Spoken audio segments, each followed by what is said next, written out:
Hello, everyone, and welcome to another episode of the One Shitty Family Podcast. I'm your host, Steve Herder. Let's get started with some smaller stuff. Starting off with Hisuian Snow, because in an article that Pokemon put on their website regarding the first episode, in that article showed the release date for episode 2, which is coming on June 8th. So that's neat. Moving on from that, Pokemon Home, which got another small update, which fixed some pretty notable bugs, such as the regional Pokédexes being reset after using the GTS and/or the Wonder Box in the mobile version.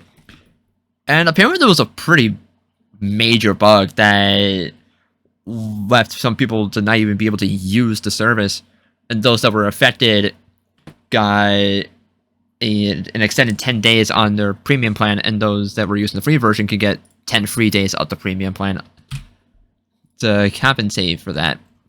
So it's neat. Alright, moving on. Cafe Remix is doing the Shiny Sneasel event, apparently. I haven't touched that game in weeks. But, cool. I haven't done any of the Shiny events since, I believe, Shiny Munchlax or Piplup back in February. Yeah, I haven't touched it since the Shiny Piplup event, I believe.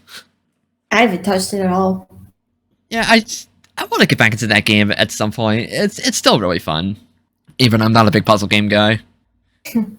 So earlier this week, I finally completed my Pokédex in Legends that got the chance to face Arceus in Legends and BDSP.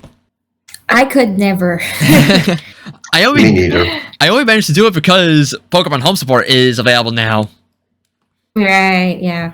Because I was missing, the few Pokemon I was missing were some evolutions, as well as Cranidos and Shieldon, which are only available in Space-Time Distortions and Coronet Highlands, I believe. And I did not want to wait for those to spawn in those specific circumstances, so I just grabbed the Cranidos and Shieldon from home and just put them in Legends. Don't blame me there. And I even followed the video guide to get the remaining Spiritomb Wisps. The ending to that request is kind of dark. Why'd I add? Which one? The Spiritomb one. Oh, okay. I'm not gonna say what it is for the sake of spoilers, but yeah, it was kind of twisty. I'm guessing it gets sealed up. Nah. I mean, you kind of have to catch Spiritomb to complete Yeah, your you decks. do. But yeah, that's all I'm going to say. All right. So getting to the Arceus fight itself, yeah, I thought it was going to take me like multiple attempts to beat it, but it took me like 3 attempts. Funny enough, which Okay. I mean, it's a hard fight. Like I got like a third of its HP down by the time I blacked out the first time, and the second time I got down to like a little over half. But I noticed Would you say that the fight is like everything we've ever wanted, like from 15 years or so? I'd say in terms of difficulty, absolutely. Like, you're fighting the little god of Pokemon, it better be a hard fight, and it absolutely is. Yeah. Like, this is easily the hardest battle in the game, outside of Volo. But Okay, that's interesting. But like, what I noticed is that some of its attacks are similar to Origin Dialga and Palkias during the action phase, not the Pokemon battles. But but in general, Arceus' attack patterns is very fast. Like, you gotta be quick with your dodges. You have very little room to throw your bombs. So is it almost like the Voltor battle? Yeah, I'd say it's even faster than Electrode. Oh, sorry, Electro. Yeah, that's what I meant. Yeah, it has faster attacks than Hisuian Electrode. Holy shit! God damn. Yeah, and it has multiple attacks for each phase, so it's keeping you on your toes the whole time. Like, multiple unavoidable charge attacks, even. Man, I really want to fight it. I don't know when I'm gonna get there. For me, probably never. Well, I won't say never because I'll do it. Insert SpongeBob voice here. Eventually. That's true. Eventually. 8,000 years later. One eternity later. Exactly. Legend says that Hani is still continuing her request to fight. No.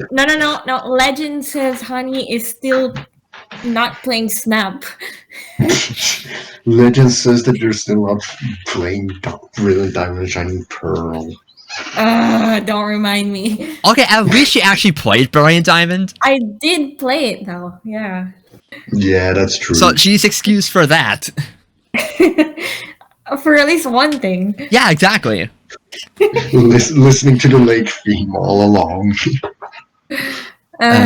Don't remind her of the pain she went through trying to get shiny Chimchar. And I still didn't get any redemption on Legends. This is so sad. Alexa. This is so sad. Alexa, give Hani her shiny Chimchar, please. But yeah, the Hall of Origin in Legends looks absolutely sick. Like, if we recall, near the end of the Daybreak trailer that had Origin, Dialga, and Palkia, that's the Hall of Origin. I don't remember that, actually. It's been a while since I watched that trailer. Okay. Yeah, I haven't played it either. Yeah, I'm a little off when it comes to the news here.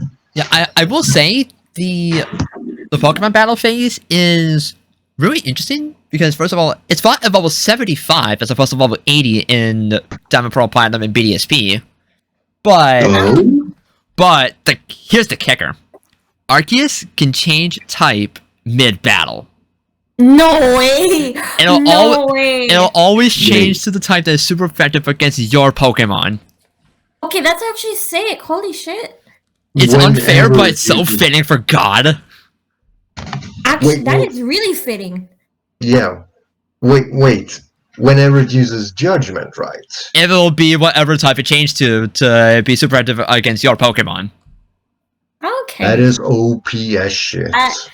That is something a god deserves, honestly. Absolutely. Like, I love the fact that they did that. I agree. Did they do that in the original games? I no. don't think they did. You only fought it in its normal form. Okay. Yeah. That is perfect. It is possible to rematch Arceus, actually, in Legends. Yeah, I'm not surprised. But it's even harder. Not so much during the action phase, but during the Pokemon battle phase. Oh, Get okay. this. In the rematch, Arceus is level 100. Oh my god. This is the first boss fight outside of a battle facility where a Pokemon's level is 100. Deserved. Yeah. That is a true god. Like, when I battled Arceus, my Pokemon were, like, in the mid-80s or so. Or around there. And most of them were... I only had, like, 2 Pokemon go down. And one of them just got fucking one-shot because Arceus changed type to get a super effective Judgment. So, how many tries did you take on the second, on the rematch? Oh, I didn't do the rematch yet. I saw a clip of it on YouTube. Oh, okay. Makes sense. Because, like, I did it once, and I didn't even know that Arceus could be rematched, but I guess it makes sense, considering that you could rematch the Nobles in the postgame. So I guess I can probably just do that to grind my Pokemon if I really need to. Which I probably will, because Arceus was taking hits like it was nobody's business, even when I was 5 to 10 levels above it. Damn. But then, of course, once you beat Arceus, it's given to you automatically, and the Pokédex entry will be perfected once you get it in Legends. So you have no resource tasks to do for it.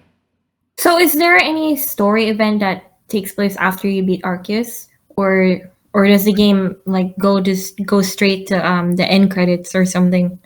There is nothing. Nothing? So you just go straight to the end credits? Not even the credits. Oh. Bruh.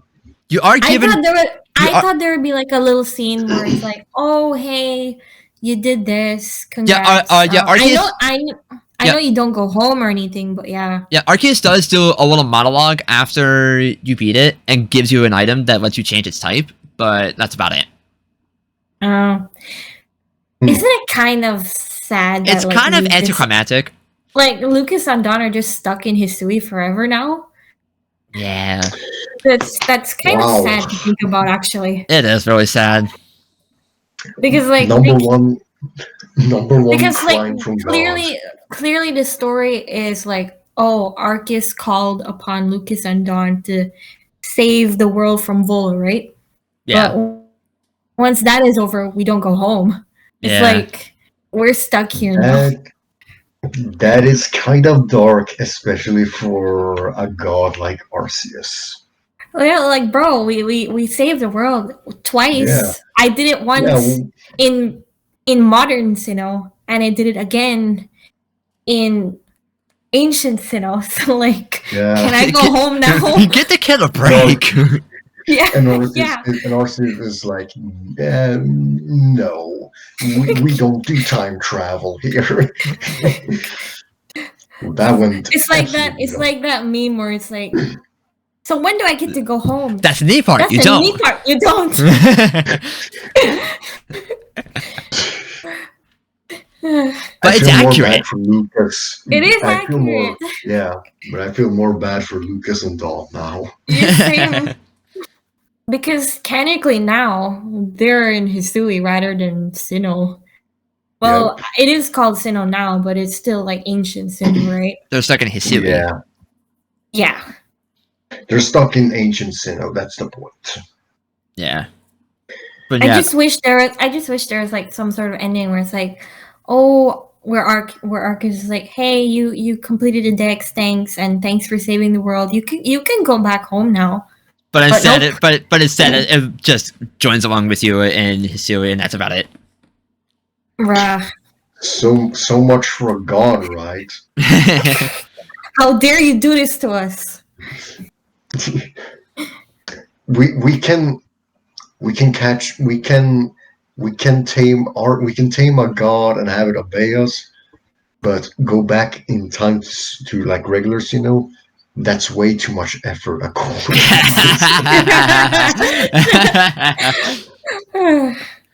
Feels Man. That's actually kind bad. of messed up when you think about it. It kind of It- is. It really is. I feel so bad. It really is. Like, it kind of makes me hope that we get a future Legends game a bit further into the future of Hisui to see how much further it's gotten developed. Of course, not to the point of modern Sinnoh, but maybe that's too much to ask for. Or Because or I we could want just- to see how Hisui would be like after, like, a few years after the events of Legends Arceus.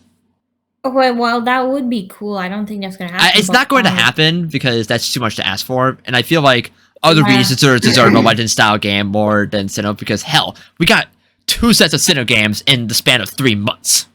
I think that's enough. I just feel Yeah. like if there's any conclusion that they could make, they could just add another update to the game. Yeah, that is true actually, but I feel like It's I don't know. never too late. Yeah, I mean we still Yeah, got if we would have had another update, they would have announced it by now. yeah, considering that we got the Daybreak update not even like, a full month after Legends came out, and here we go into the end of May, and that's all we've gotten so far in terms of post-launch content. Which I mean is fine because Legends was a complete feeling game already before the Daybreak update, Yeah, definitely. Yeah. and the Daybreak story is much smaller and doesn't really impact the main story that much. It really was just a bunch of additional requests for you to do, but Okay. that's about it. Yeah. Because really, the big thing about the Daybreak update was that the additional new requests and I think some additional battle modes and also the massive mass outbreaks, which admittedly is very useful for getting some of the harder to catch Pokemon, but still, especially if you're one of those crazy folks that wants to perfect your Pokedex, which I don't want to do. Like trying to perfect the entry for just one Pokemon is already pretty hard enough. Yeah. Yeah, it really is. And like already getting the research level to 10 to get the shiny charm is already kind of a chore in itself. Yeah, exactly. Mm-hmm. Like I've only perfected one Pokemon's Dex entry and that was it. Yep, that says a lot. Yeah. And plus, I don't think there's even any reward for perfecting the Pokedex. Like, obviously you get the Shining Charm for gaining all resource level to 10 for every Pokemon, but nothing for perfecting every single dex entry. Ain't nobody got time for that. Other than for bragging rights. Yeah, I guess.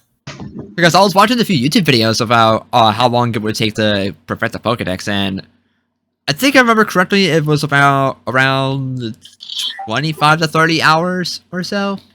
Bruh. No thanks. Way too much time. Yeah, your girl doesn't have time for that. But we can watch 2 hours on Netflix. That's, I mean, 2 hours is still less than That's 25 hours. yeah. I would you basically gotta set a whole week aside at that point. Yeah, I'm not gonna do that. And plus, I take my time with these games, so really, 25 hours means like 10 years. So true. That's funny. But yeah, of course, once you beat Arceus in Legends, you can then get it in Brilliant Diamond and Shiny Pearl. And one of my biggest curiosities was, can you do it in if you have both versions of the Sinnoh remix? Because I did it in Brilliant Diamond first, and then I immediately went to Shiny Pearl to see if I can do it in there. But it turns out it works, which makes sense considering that all 3 save files are under the same profile. So there's like no reason for it to not work. Right. But but what I find interesting is that instead of going to a Pokemart to pick it up from a store clerk, the Azorfu is just left in your room in Twimby Town. Just casually. Wow. It's just casually sitting in your bedroom. It's just casually in your bedroom, right next to your Switch.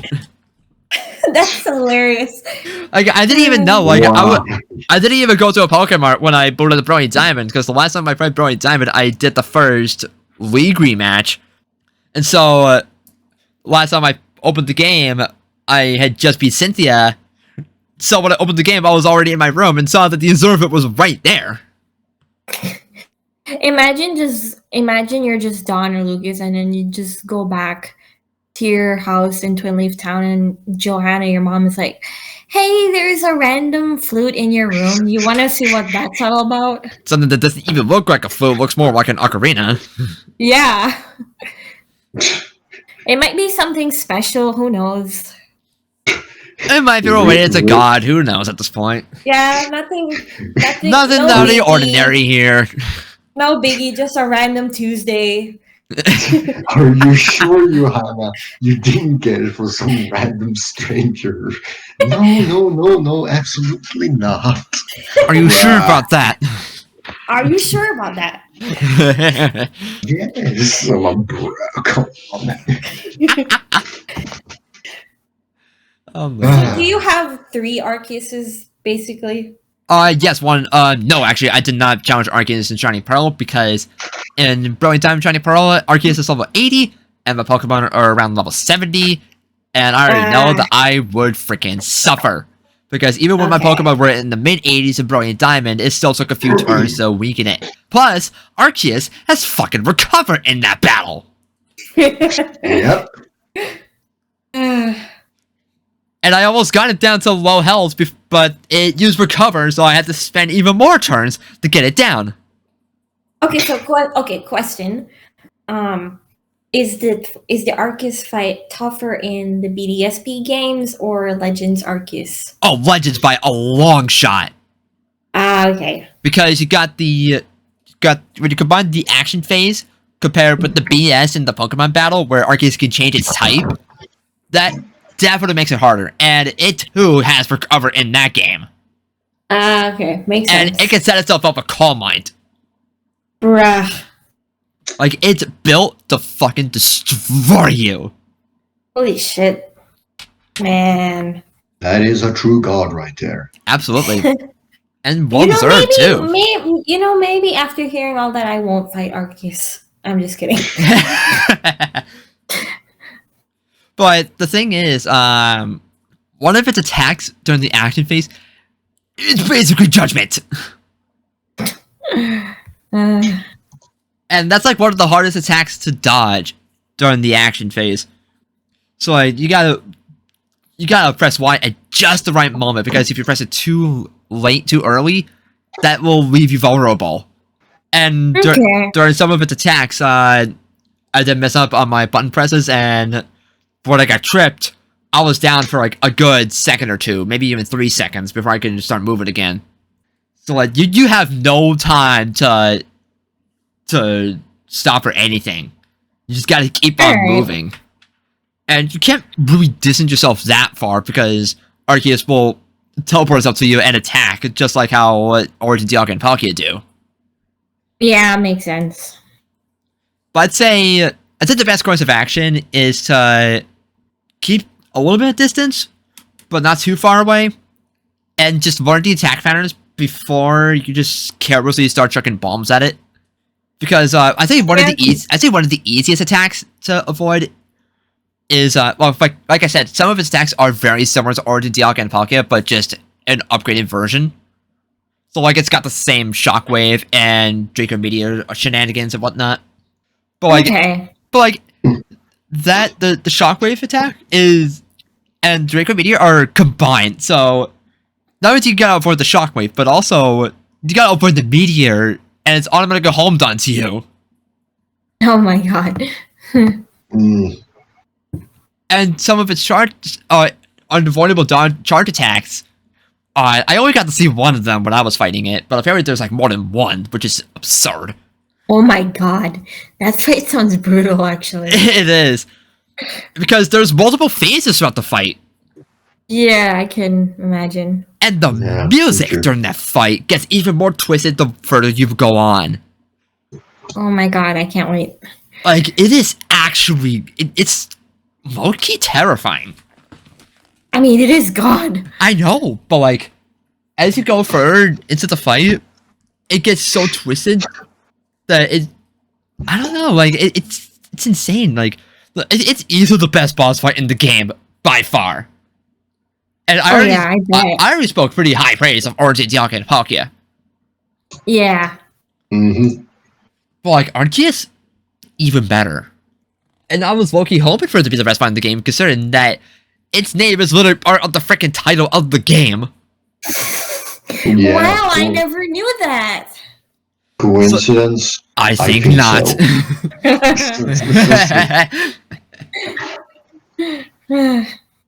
But yeah, also, the Hall of Origin in Brilliant Diamond Shining Pearl, the battle background is stunning. It's doesn't look the same as Legends, but like, you're so high up in the sky, you see the setting sun behind Arceus. It is actually insane. It's probably the best battle background in the entire game. I don't think I'll be able to fight Arceus in a BDSP. Yeah, me neither. Sadly. Which is sad. I mean, you just gotta battle Arceus in Legends, and that will automatically get you the Azure Flute in BDSP. That's only if I battle Arceus in Legends, though. Yeah, if. Knowing my track record with games, yeah. Okay, fair enough. We'll see. But yeah, Arceus battle theme and BDSP is also pretty darn epic too. I don't think it's up to the measure of Legends, because Legends version is just otherworldly. But like, I do think it's definitely a step above the original from Gen 4. Nice. I mean, I don't think anyone was able to battle Arceus that time unless you had cheat codes, so yeah. Like, the only time you could hear... Like, the only way you could hear Arceus battle theme in Gen 4 legitimately is if you did the Syndra Ruins event in Heart Gold Soul Silver. Right. But I don't think I even knew about it back then. I didn't know about it until well after the event ended, but like, I think by the time Gen 5 was out, that was when I learned about the Syndra Ruins. Yeah, I don't know when I learned it, but it was way, way afterwards. Yeah. Mm-hmm. Plus, I noticed that the pattern in the Hall of Origin in Legends looks very similar to the Syndra Ruins from Heart Gold Soul Silver. Oh, interesting. Hey, Lori! Hey, Lori is here. Hello, Lori. Hi. Wow, you're here after 8,000 years. Okay, stop. Yeah, No, I'm just kidding. But yeah, I was in the middle of talking about my experience with battling Arceus and Legends in BDSP. I don't think she can hear you. She's already oh, muted. she's deafened. Yep. That's what I get for not having Discord open and instead of my notes. Come on, Kyle. I can only do too much with having two monitors, okay? Fair enough. Okay, but getting back to what I was saying, yeah, I did notice that the Hall of Origins pattern in Legends looks very similar to the Sinjo Ruins in Heart Gold Soul Silver. I'm not sure if that was intentional or not. In fact, I'm gonna go look up a screenshot because I'm not sure if this is true or not. It's been a while since I've seen footage of it. I mean, they were connected originally, right? Because Yeah, the Syndrome Ruins is where you get artists and a GSS. So yeah. Is Wikipedia even going to load the images for me? Nope. Okay, so I'm just looking at this right now, and if I were to take a look at the Legends version of the Hall of Origin, and I fucked up the spelling. It doesn't matter. That is BDSP. Google. I wanted. That's Gen 4. That is definitely not what I wanted. God damn it. Bruh. Raw moment. Whatever. I'll just grab my Switch. That'll be much faster as opposed to relying on Google to check for this information. Alright, let me take a look here. That moment when Google is unreliable. Yeah, that is the same pattern as the Syndra Ruins. Or very similar. Because you got the triangular pattern in Legends just like in Heart Gold Soul Silver. Yeah, makes sense. So that takes care of that. And I noticed that the when you walk through the Hall of Origin in BDSP, the walking sound effect sounds very different. It almost doesn't really sound like you're walking on glass. It's a very distinct sound, and I kind of like it. And also something that I really like is the fact that they kept the Gen 4 version of the Hall of Origin music when you turn on the DS sounds in BDSP, even though the Azure Flute was never distributed in Diamond, Pearl, and Platinum. So that was... I think the code was there. It's just Yeah, never it wasn't the code. It was just never... Yeah. It was never made available to the public. Yeah, so that it makes sense, right? Yeah, it That it does would make be the sense, but same. I was still surprised to see that it was still there. So if that's still there, then I imagine that when you turn on the DS sounds to fight Arceus, then you will hear Gen 4's battle theme for Arceus. Yeah, probably. But yet, as much as I want to go back and rematch Arceus in Legends, I don't want to put in the effort to grind the level 100. Because my Pokemon are in the 80s. Yeah. And considering how much I got bodied the first time, I can only imagine this is how much harder it would be. But like, The second time. But like the thing is, I almost didn't need to set out a Pokemon to fight Arceus when I finally beat it. Because by the time I did beat Arceus, I was 3 bombs away from defeating it. Okay. So like, it's very possible to beat Arceus without setting out a Pokemon. Same goes for all the noble boss fights in the game. yeah, I mean, that's how I defeated like Origin Dialga. yeah, but But I don't remember with, setting out a Pokemon then. with Origin Dialga and Palkia, you didn't get the option to send out a Pokemon, but with every other noble fight in the game, you did. Oh, you don't get the option? Actually, yes, you do. You do, because... Wait, do you? Yeah, you do. But it's only when Dialga and Palkia start charging up their unavoidable attack. And what was that? I Yeah. don't think... Wait, what attack was that? Yeah, you can tell when Dialga and Palkia are charging when you see a bunch of orbs surrounding them. Remember, what's a good example? Arcanine. Okay. Yeah, Yeah. if you recall back to Hisuian Arcanine's fight, you know how one of its attacks has a charge and now you see 5 orbs? Yeah. Yeah, that's basically what Dialga and Palkia have. Oh, I didn't even. Like, I'm not sure they even use that attack on the. I remember that. It sounds like Yeah, me it sounds too. like it didn't happen to you, Lori. Because I I recall remember that. It happened to me. It happened to me too. Yeah, I don't think it did happen to me because Origin Dialga was very easy to just. Was very easy to. It was very easy for me, so I think I might have just thrown enough bombs so quickly that I just didn't I think get. you just had luck because I remember suffering. yeah, it sounds Well, like you got lucky. I didn't suffer much compared to Volo, but yeah.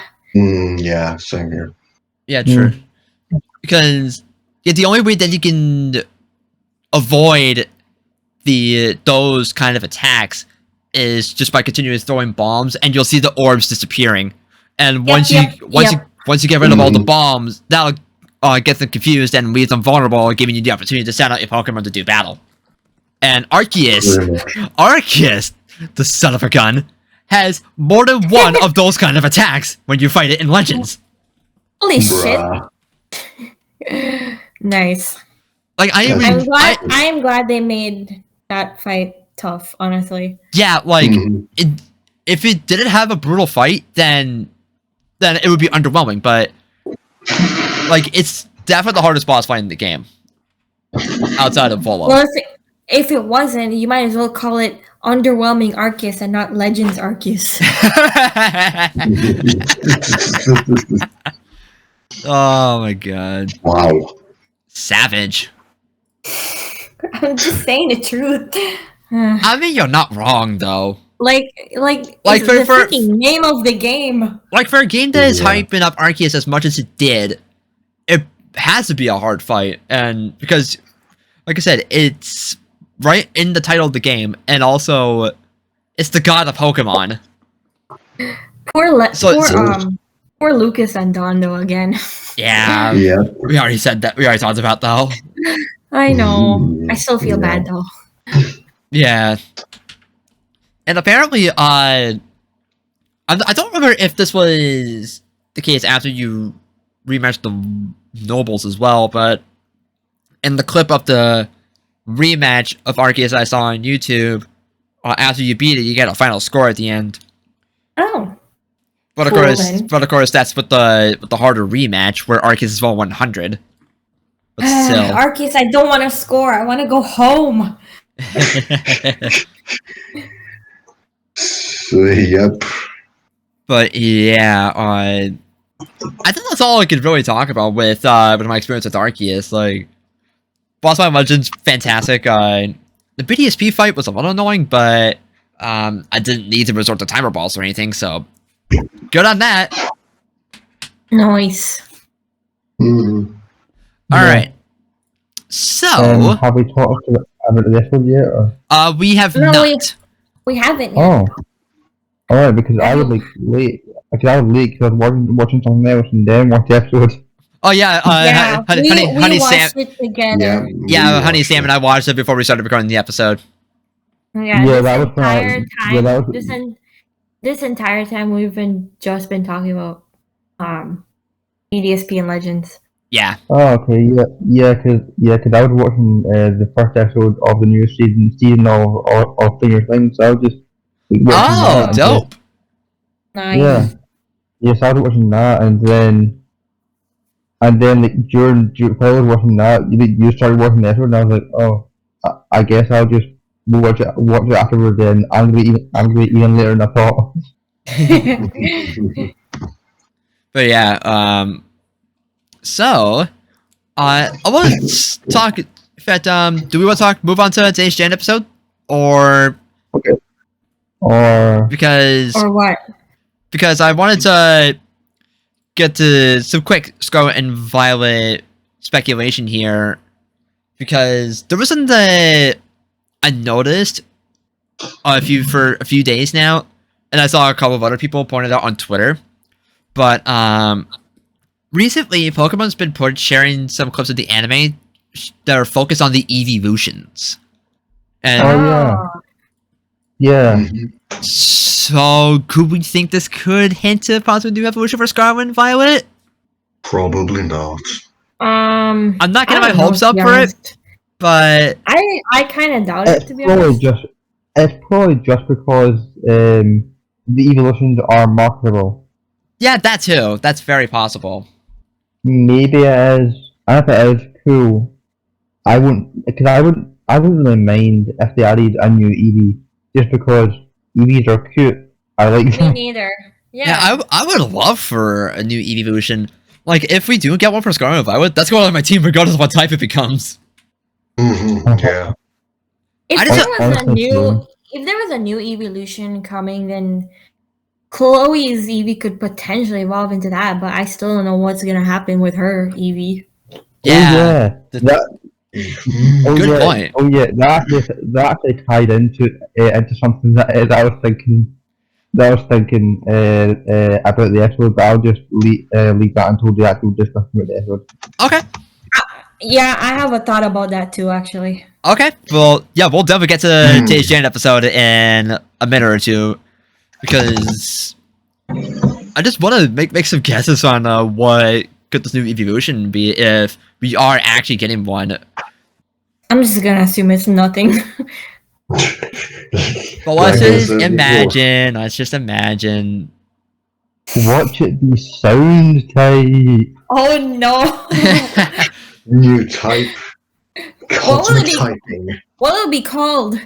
Hair evolution? I don't know. Oh No, my I god. don't Epion. know. Echion. Ecleon. Where's my Sludgeon, guys? Oh my god. Yeah, I feel like I don't think we're gonna get a new type for Scarlet and Violet. Probably not. So maybe if we not. are gonna get a new evolution, then it's probably gonna be one of the existing 18 types. Watch us be horribly wrong and just out of left field there's just gonna be a random new type. I mean, it could happen, but then like the next week or two. It could. Yeah, like I remember in the build up for XY when they released a picture of Sylveon and they were like, oh, Eevee had a new evolution. I wonder what type it is, and everyone was like, oh, it's bug, it's flying, it's Yeah, Or I remember psychic. everyone was saying flying type. Bruh. But then E3 2013 came around and it was revealed that we're getting fairy type. Yeah. Yep. Dragon's worst nightmares. We need Yeah. a dragon evolution. I was about to say that my prediction was gonna be dragon, because I feel like that's too obvious. That's the thing. Like, yeah, that is true. However, when you think It's about obvious, but I want it though. yeah, but when you think about it, all the previous evolutions had their types that were considered special prior to Diamond and Pearl. And if Fairy was a thing before Gen 4, then it probably would have been special as well. So I imagine You that the next evolution will probably be Dragon, since Dragon was also special, and that's the last special type that we don't have for an evolution. However, the I thing don't. is, I don't think that was like an intentional thing. I think they sort of just did that. I mean, it could have been a coincidence too. That's what I'm saying. Like, I think it is. Yeah. I'm kind of hoping for like. Actually, yeah, I have no idea because like the poison type, the ghost type, the ground type, like the flying type, all these have like so many like fan made evolutions that I can't really think of, that I can't really think of anything that I'm really excited for, because there's so many fan made ones. Yeah, true. Yeah. Mhm. That's fair as well. So I feel like Dragon has a pretty good shot for a new evolution, but I think flying would have been really cool too. Yeah, I think I think actually that- don't see a flying Eevee ever, to be honest. really? Hmm. Yeah, I think- I don't know why. I think dragon, flying, and ghost are probably the most like, likely ones. Ghost would be dope. Ghost would be more. Ghost would be morbid because it's just look a dead Eevee. I don't want that. Now. I don't like that. No thanks. That just sounds sad. Yeah. I got Oh, to- guys, Yeah. guys, what the I wonder how we evolve it. Oh look, what's this new evolution item? A knife? Bitch! How dare! give it a duck stone. Fix its problems. What the heck? Well, that took a turn. Wow, you guys want the ghost evolution. Here's me wanting a poison type Eevee. Poison would also be pretty cool. Yeah. Jesus Christ. I'm That's sorry. that really took a I'm turn. sorry. Alexa, this is so sad. Play Despacito again. No! Oh my god.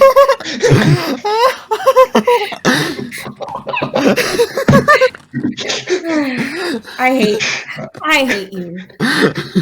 You're welcome. I did not. Oh. Oh, fucking hell. I think ground could also make a pretty good candidate as well. I don't know why. I was gonna say steel would be my next choice. Steel would Yo, Huh? Steel be pretty cool. Steel poison type evolutions. Could you imagine if we got both? And Ghost. I don't think we can get 3. I feel like 2 at the very maximum, and even that's pushing it. Yeah. Yeah, we Yeah. haven't gotten 2 new evolutions since Gen 4. Yeah, exactly. Yep. So if anything, if we are gonna get a new evolution, it's just gonna be 1. Probably. Yeah. But yeah, that's about it, really. Because there's not much else that we can really go on for this evolution discussion. Yeah. Because all of this marketing toward the evolutions could very just be marketing and nothing more towards Scarlet and Violet. So we were kind of just taking a shot into dark. Yeah, I don't think they actually hired him to do this part about it. 'Cause, Yeah, me like, neither. it's all stuff from the anime. Like they're not gonna market like this Scarlet and Violet anime yet. Yeah, no. Like, it's way too early. So yeah, so like, I don't actually think that had anything to do with the anime, and just more to do with Eevee is marketable. Evolutions are marketable. Yeah, exactly. So, with that said, let's move on to JN then, because I want to gush about today's episode. Oh my god. Okay. Yes, that um, was amazing. Okay, so Yeah. I have one thing to say right now. Okay. And All right. this- Okay. I'm gonna put it in the. Oh wait, wait a second. I had the wrong channel. I'm gonna put it in the non-voice channel for maximum comedic effect. Alright. Okay. What? Oh boy, what is this gonna be? Now I'm curious, but also concerned. I wonder what this The could be. suspense! Oh my god. Drum roll, please. It took our 112 episodes. 112 episodes! Yeah, I just think she's not gonna evolve. No, bad. Oh my god. It's kind of obvious at this point. I mean, yeah. At first I thought, oh, maybe it's G-Max Eevee, but it's like, no, it's not even that. Yeah, about that, they kind of scrapped that. Yeah. I feel like it might have been like originally planned to have been G-Max with that episode where it just physically kind of evolved, and Yeah.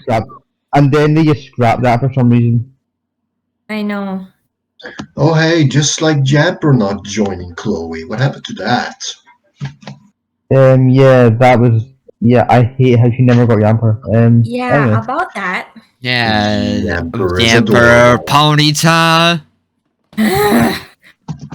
Okay, but Ponyta was just one episode at least. Yamper was fucking But it was like at the fucking previous opening. I know, right? Yep. Yamper was the first third of the entire show. And then Eevee just took the spotlight and did Yeah. nothing. Man. What did the poor Doggo deserve to get sidelined? I think Chloe might honestly turn out to be one of my least favorite companions. Oh no, I still like her. It's just Yeah, I like her. But it's just.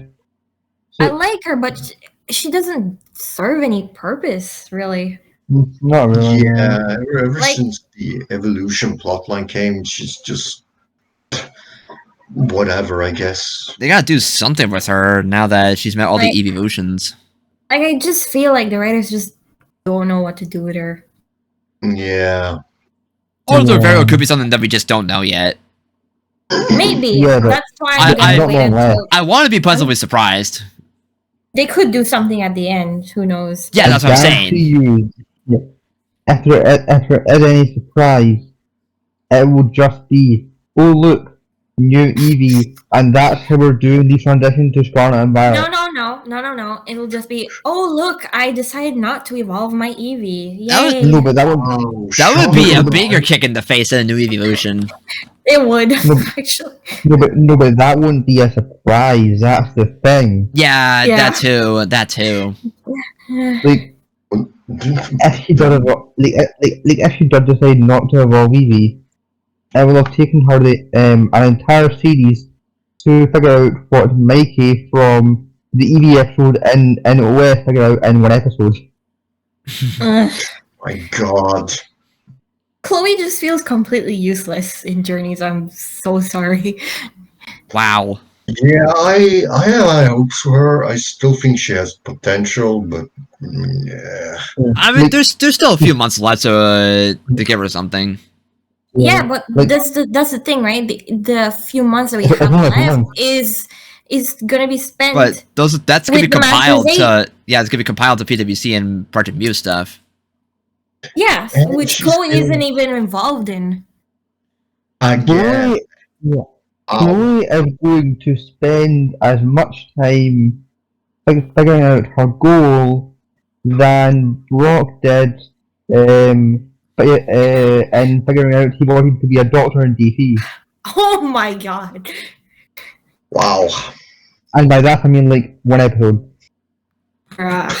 Yep. But to be fair, at least the Brock thing was developed. Yeah, so true. Chloe, they did you dirty. I'm so sorry. Yeah, no. We love you, Chloe. It's just, I'm not sure about Yeah. love, but alright. well, like is the more accurate word. Yeah, Anyway. I'm gonna go with like. I'm sorry for the slander, but yeah. We like you, Anyway. Chloe. It's just you had some wasted Wasted potential. potential. Yep. Yep. Sorry. Yeah, Anyway, I still like her character. It's just I don't know. Oh no, I still like your character too. yeah, Me too. listen here. Yeah, okay, anyway. So let's actually Moving focus on on today's to- episode instead of No, that's that the episode. random Chloe rant. The episode was awesome. The episode was good. Again, it just felt like watching the episode of Sun and Moon. Yeah, definitely. Yeah. That Like- moment when they were all cheering for Ash. Oh my That god, got that me was so the best bad. moment right there. That was the best moment of the episode That was- by far. We've been waiting for 26 years for this moment. Chilling moment for sure. Ah. Yeah. Yeah. And then the throwback when Ash and when Ash and when Cuckoo- Ash and Kukui are just staring each other down, and Kukui is like, "Hey, you remember this?" Yep, And then Yep. show the best flashback. yep. No, yeah, here's the thing though, like, this entire episode was just to get Ash to realise, oh shit, I'm representing Alola in the Masters 8. Yeah, basically. Yep, exactly. There's even someone in the crowd that yells, "Remember, you represent the Alola." Yep. Yeah. Exactly. And that ending Also- scene though. That ending scene was great too. Yeah. Yeah. The Like, fact the- that they had Tapu Koko just come back just to give blessings and good luck to Ash. That was great. Yeah, that was really Yeah, cool. that was a pleasant surprise. I was not expecting Tapu Koko at all. Me neither. Tapu Koko much more TV. Because then you after the after date, so it's probably just watching TV. It went on the stream, the same stream that Lily and Gladion were watching. Secretly following Lily and Gladion somewhere. And something else I Yeah. really like is the fact that Gladion used the shiny Nihilego that he caught last week. Like, Oh, yeah. I thought for sure he was going to use Lycanroc or even Savali. Now, when he brought out the beast ball, it was pretty obvious that he was going to use the Ultra Beast. Yeah, I feel like all the rest all Pokemon have all gotten their big spotlight moments, I guess. So Yeah, that's true. it makes the most sense to have it wouldn't make sense to bring that Lycanroc because that already had its big spotlight. Umbreon didn't really have much to do, but it did get some spotlight when it Iron Tailed Snowy. Then there was Soul Valley, which kind of got a spotlight throughout an entire arc of Sun and Moon, Yeah. and also then Yeah, exactly. and also then got a spotlight battling Melmetal. Yeah, true. I feel like Esther had to be Lily. Yeah. Just because it's the only one who sort of didn't really have any moments, I guess. Yeah. Yeah, fair. Yeah. Does it make sense to continue from the last episode too? Yeah, true. Yeah. Mhm. Also, Lana's reaction to it. Mhm. Oh my god.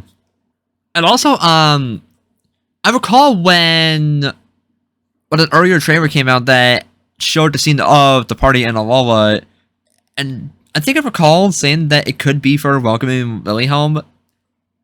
Did we say Well, something it was about? for Mon. Oh yeah, Lily and Mon. Yeah. I think I recall us saying something along those lines when an earlier trailer that showed that scene coming out. I believe someone did. Yeah, I think one of us did, but I don't remember who, and it's bugging me. Yeah, I don't think it was me. I don't remember. Might have been you or someone else. Maybe Lori. I don't remember, so I wouldn't know. I think it could have been me, but I legit don't remember.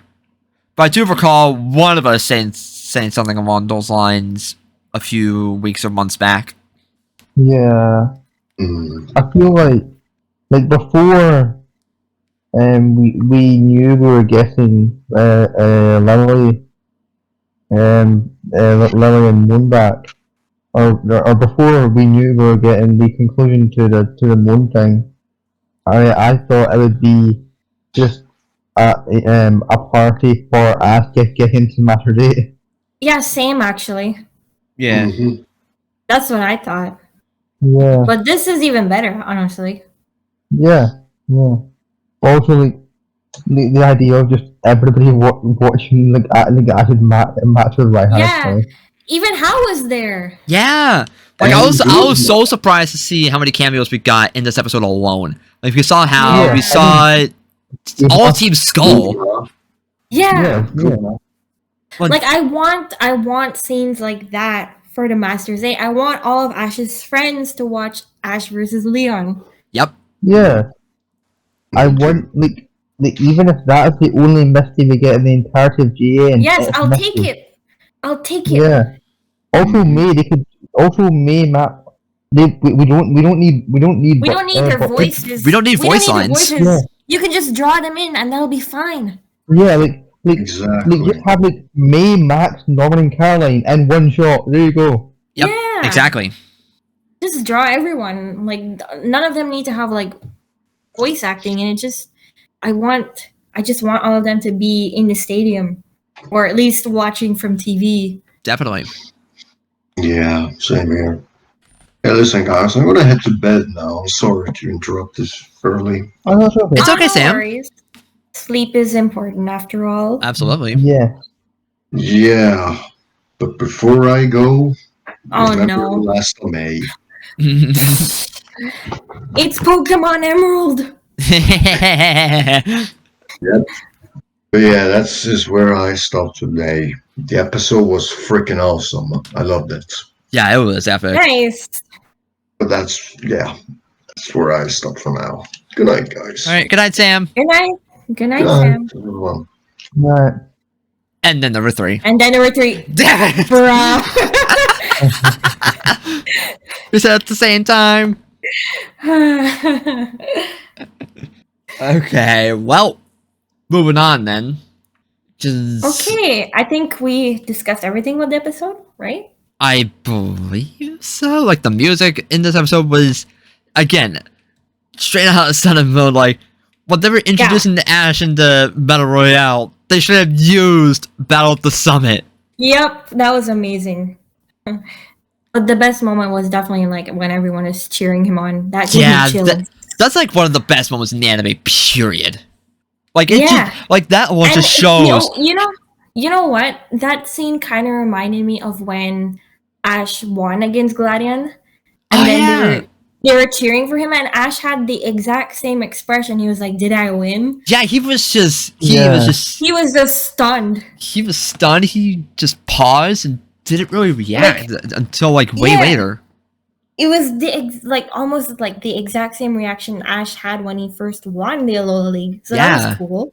Definitely. I feel like this is sort of the first time that it's really setting into Ash that you're actually a champion. Yep. Like, Yeah, they did. yeah, And I'm 'cause, like, glad. Because the last Yeah, time 'cause we like- had any reference was when there were like 2 random kids. Yeah. And it Yeah, was but like, oh, you're the champion. And that was it. Yeah, Yeah, but, that that did not set right with me. Looking back at it, I mean, now. it was great. But this is even yeah. better. Oh yeah, this is otherworldly.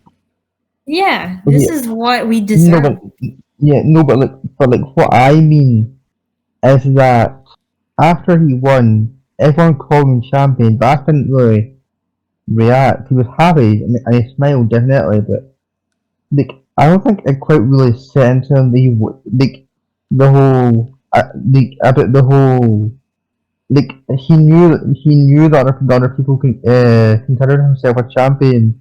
But I don't think he really considered himself anything other than just another trainer until this episode. Because Yeah.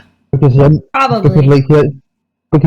because for one, it's Ash. It's Ash. He never liked. He never liked. He never liked to like.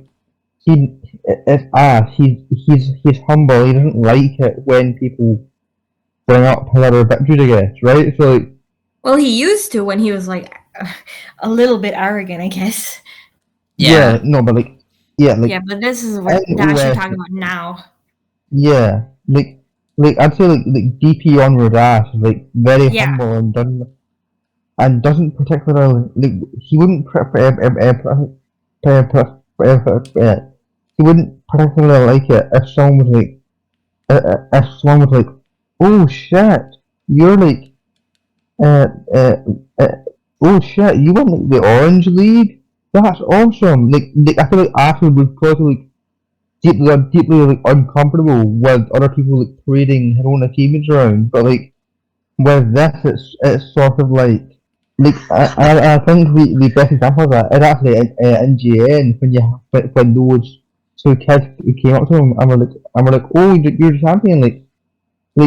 Ash wasn't like, oh yeah, I won the Pokemon League.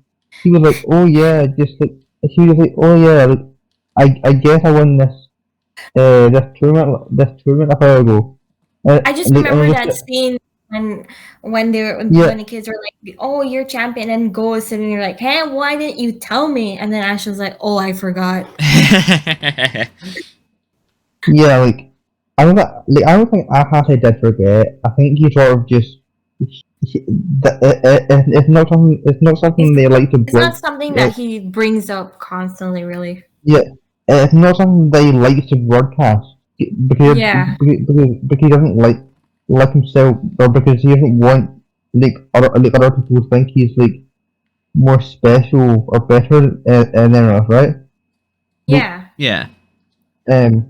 So like this, but it's sort of him just realizing the weight that the title of champion holds, Yeah. and him realizing that on a world stage he is representing Alola, and they cannot sort of do that. Yep. Okay. You okay over there? I think so. It was quiet for a little bit. Yeah. I thought you were gonna say more. That's why. Yeah. Oh. Sorry. Okay. I No, thought it's okay. something got cut out. Yeah, I was confused because like No, it was just I was really- like, oh, I thought you were gonna say more. I was just No, I sitting was back and confused. listening. yeah, I was just confused because like I said my piece. Stop Oh, talking, okay. and then you both started talking. I was like, what? That's actually so funny though. Yeah. Well, awkward silence that was. Yeah. But yeah, like after this episode, there's no way they're not going to there's no way they're not going to announce Ash as the Alola champion in the Masters 8. Absolutely. I think even in the trailer, it's mentioned that he's the champion of Alola. If I'm not mistaken. I don't Oh, know. I didn't know I that. always saw the trailer once and I don't remember. Like I Yeah, remember hearing all it, like exactly what I meant, Alola. Oh, I remember hearing it. I don't know if I'm accurate. yeah, in but that. but like in the opening ceremony at the beginning in a couple of weeks, I can imagine them going, "Oh, champion of Alola, Satoshi." Yep. Yes. Yep. That's what we've been waiting for. Yep. Did you get the reference? Yep, I did. Okay, good. Wait, what? Oh my I god. Lauren, Okay, you- wait. Let me get a gif. Yeah, do it. It's this one. Oh, okay, right. Yeah, I guess it'd be a SpongeBob thing. Yeah, like my memory of like I did watch a lot of SpongeBob, but my memory is not as good as like yours. So like, Yeah, it was my childhood, so I remember a lot of quotes. yeah. Fair enough. The one thing I remember a lot is just SpongeBob and Patrick like saying, "I'm waiting for ages while waiting for a toy." Oh my god, that episode was so annoying. Alright, before we get sidetracked though. Okay, Before but we- no, wait. Let me just finish though, because like, sorry, I just have to mention it. That whole episode is ranting about the toy, and then I think at the end. Oh, okay. I actually don't remember what happens at the end, but I think it was something stupid. Oh. And was it not that they're like, we're waiting for like, and then just like the SpongeBob thing of like of the shot changing time for ages, and then and then it arrives and it breaks immediately Oh right, it breaks. because Oh wait, no. because it's like really they shitty think- quality.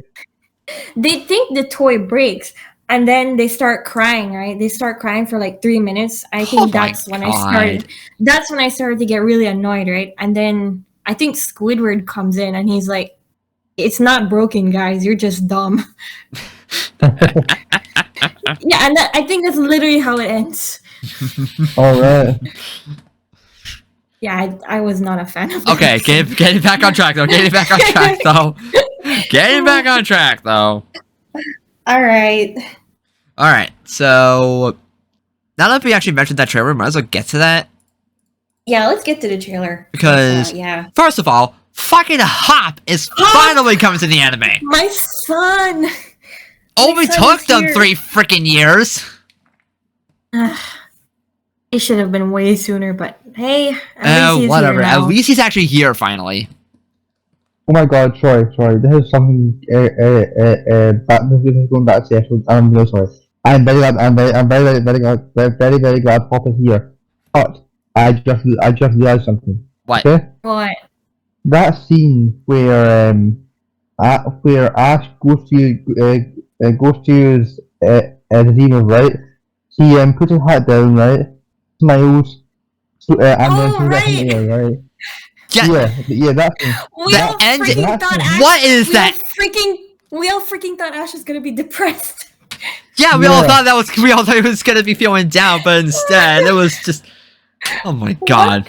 What an Yeah, oh but- my god, they baited us so hard. But also, I the ending to the battle royale has me salty because we didn't get to see the result. I think it's obvious he won, but okay. Yeah, I think so too. I'm sorry, I'm just salty. but- I just wanted to see an actual result. Okay, but going back to what I'm trying to say, right? That reminds me a lot of when Leon loses in Sword and Shield. He does the exact same thing. Oh shit, you're right. Oh my god, yes. I just It's the exact realized same it. shot and all. He's the exact same. Holy shit. Wait, I say just it? had an epiphany. Holy shit.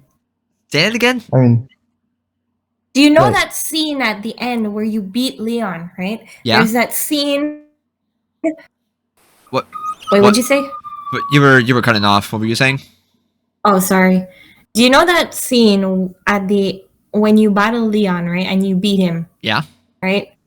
There's that scene at the end where Leon he frowns a bit, he lowers his hat, Oh throws- yeah. and then he And then he throws tosses it. his cap. Ash did the exact same thing. Oh yeah. That's what Laurie's trying to say. Oh yeah. I remember now. it's so, it's the exact same, and it feels. It's so similar. Yeah. You've, There's no That way makes it sense wasn't now. intentional. There's no way that it wasn't intentional just because of how. Holy just shit, I'm because just of- realizing. huh? Yeah, like, Good observation, Yeah. Lori. Yeah. yeah. So in that case, Because I did not Yeah, even realize there's- that when we were watching the episode at first. yeah, that's like Okay, then. yet another parallel between Ash and Leon. Oh my Yeah, I god. was just gonna say. Wow. I was gonna say, Damn. and probably that's foreshadowing, right? That has to be Since- foreshadowing. Oh, most definitely. Leon's gonna do the exact same thing to Wow, movies. the amount of whiplash I got from that just now. Holy crap. Like that. Oh my god, Laurie! Like I would have never realized it on. Good this eye. Very good Yeah. eye. Can't believe Big I brain, Laurie. freaking missed it. Ah, Okay, well, getting back to the trailer then. Because again, Hops finally comes to the show soon. Finally. Only took them 3 Finally. years. holy shit! Okay. 3 years. yeah. Okay, so back to Hop, right? What are the odds that one scene is or what are the odds that Hop appears for Leon and that's it? Honestly, I can Alright, see that that. would be- I that would was be so thinking that too. disappointing. I was thinking that too. Because But why? Because why yeah. else would Go and Hop be watching a battle together? I mean, Leon is in the entire match, though. Yeah. Yeah. Why wouldn't? but like, Why wouldn't you Ash watch the whole isn't there. thing? But the thing yeah. is, in that same scene, Go was crying happy tears, and Ash is not with them. So that's gotta be when they were watching Ash versus Leon. That's the only conclusion Yeah, I can draw. probably. Probably. I Yeah, just wish 'cause, that like- Hop would be there for the whole thing. Oh, yeah, I same. don't Like, think he's going to be because like Leon is the only unless Hop sticks around like Barry does in DP for his sort of there for most of the league for purely for comedy. Yeah. I mean, I feel like that would be the most ideal situation. But realistically, I think he's just gonna be there for Ash vs. Leon, and that's about it. Yeah, probably probably. just there to support Leon, of course. Yeah, probably. Yeah. Also, Hop has a Wooloo, which I don't think Hop has started. Hop is either a new trainer or he's not started his journey yet. Yeah. I'm not bothered about that, honestly. We're so late into the series that it probably doesn't even matter. Yeah, it doesn't really Yeah, matter no. if they bring Hop in and Like- he's starting like, a I new don't journey and even- whatnot. Like, I don't even expect Hop to do much. I just expect him to be in the stands, really. Yeah, exactly. Yeah. Like if he came in sooner, then it would have been different. But still, Yeah. Yeah. Yeah. Honestly, I would have kind of loved to see Hop's journey from being a battler to a researcher, and that could be very easily indicated by introducing him with the PWC, and then just having him reoccur for a while. Maybe he joins Ash and Go on a few in a few hours because a lot of players will research and stuff. maybe. And then you have Hop become a rival for Go and Project Mu. Yeah, I was thinking the exact same thing. That's not a bad idea, honestly. I They actually really didn't- like that. Why did it have to be so late into the series, man? Yeah.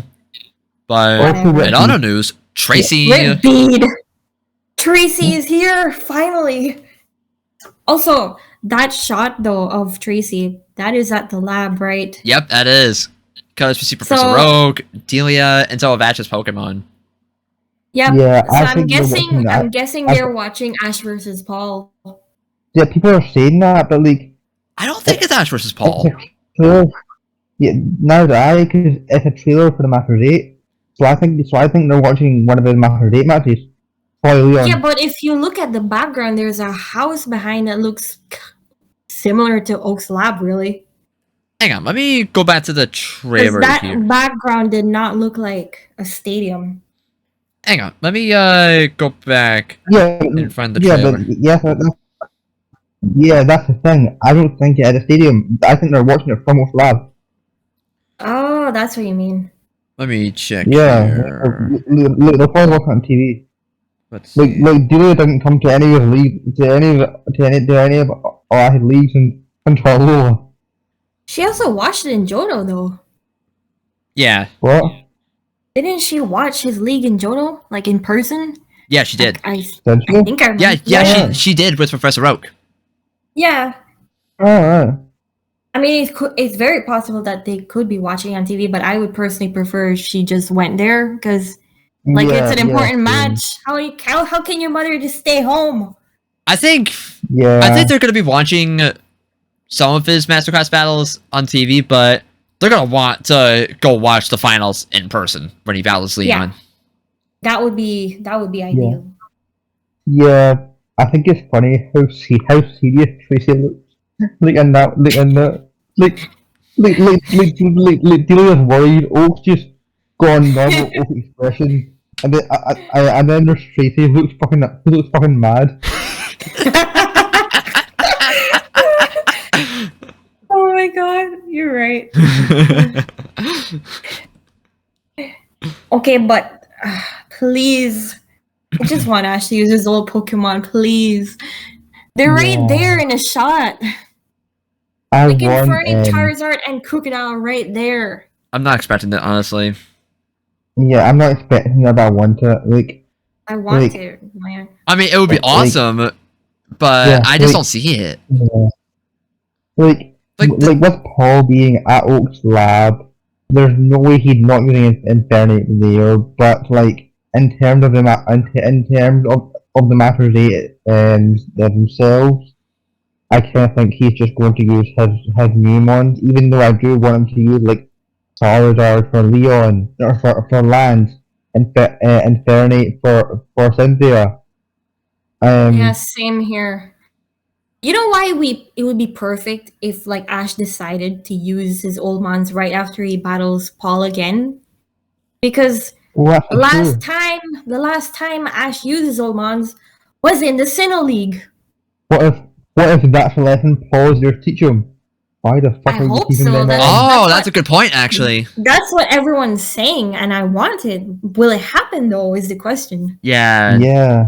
that's the. Honestly, like, and there's a very easy way to have like, if you have hero mons not overshadow his new mons, and it's just called have 2 new mons and 1 old mon.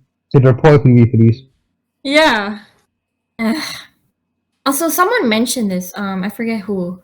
I didn't mention it though, so I won't take credit. But it's also really fitting that Paul is at Oak's lab to battle Ash because their first battle was at Rowan's lab.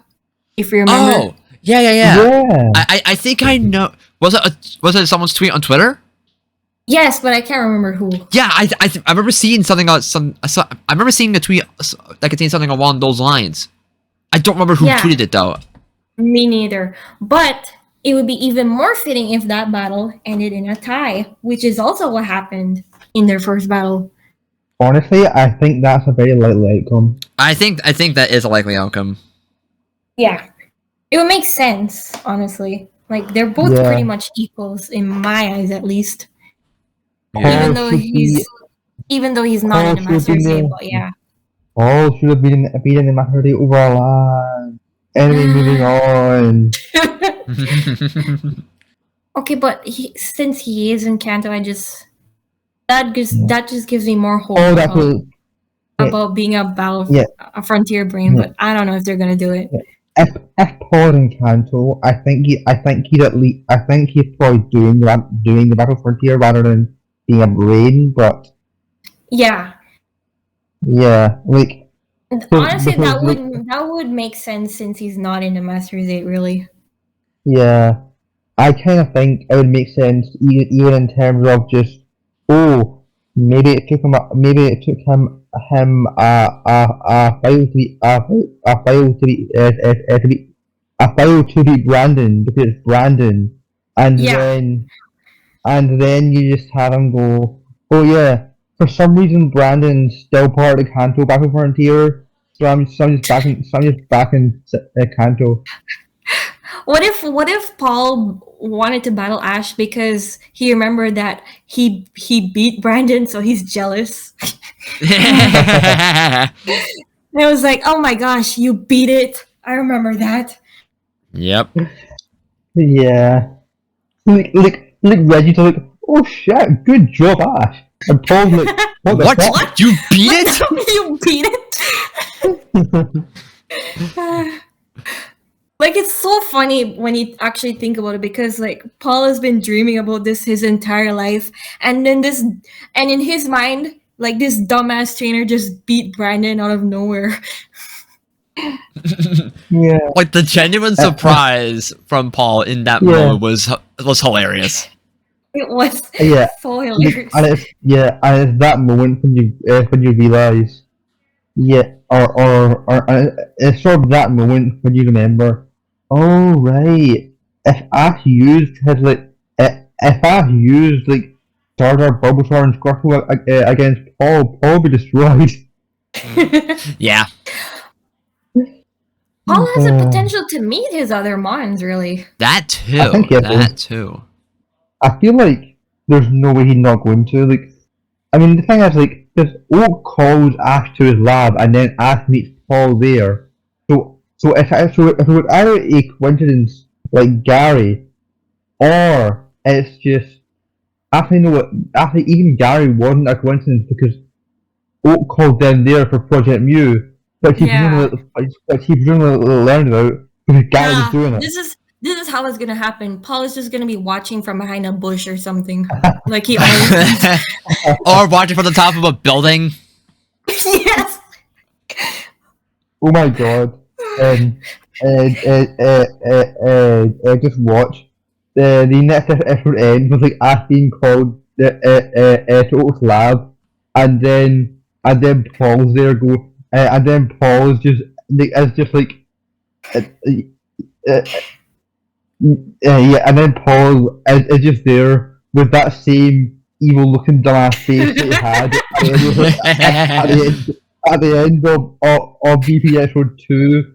But and I'm just sitting there like laughing because it's a callback to like the weirdest hormone in the entirety of I the would history. love that though. I would love that. Yeah. It'd be so No, but, like, funny. Yeah, because like that moment in DT just does not fit with like Paul's character for the rest of the series, and it's just really funny watching it in retrospect. Okay, but wait, let me find it. Hang on. Okay, when's he gonna get his sugar back? I was trying not to make that joke. Why? I don't know. I just felt like I said it too much. You do not. If anything, you don't say enough. Okay, but Paul needs to do this again. Just stand on top of a building. That very image that you tweeted that got like almost 2.5k likes. No, actually, that got 500. The freaking other tweet got like 6,000 likes or something. No way. Yeah, I had to mute it because it was But getting what? way. Oh, I was thinking. I thought. Never mind. I'm being stupid. Oh, just the episode where Ash catches Gligar and Yeah. Yeah.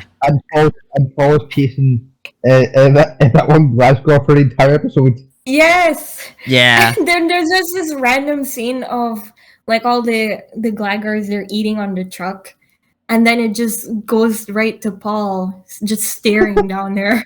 Like, how did he get up there?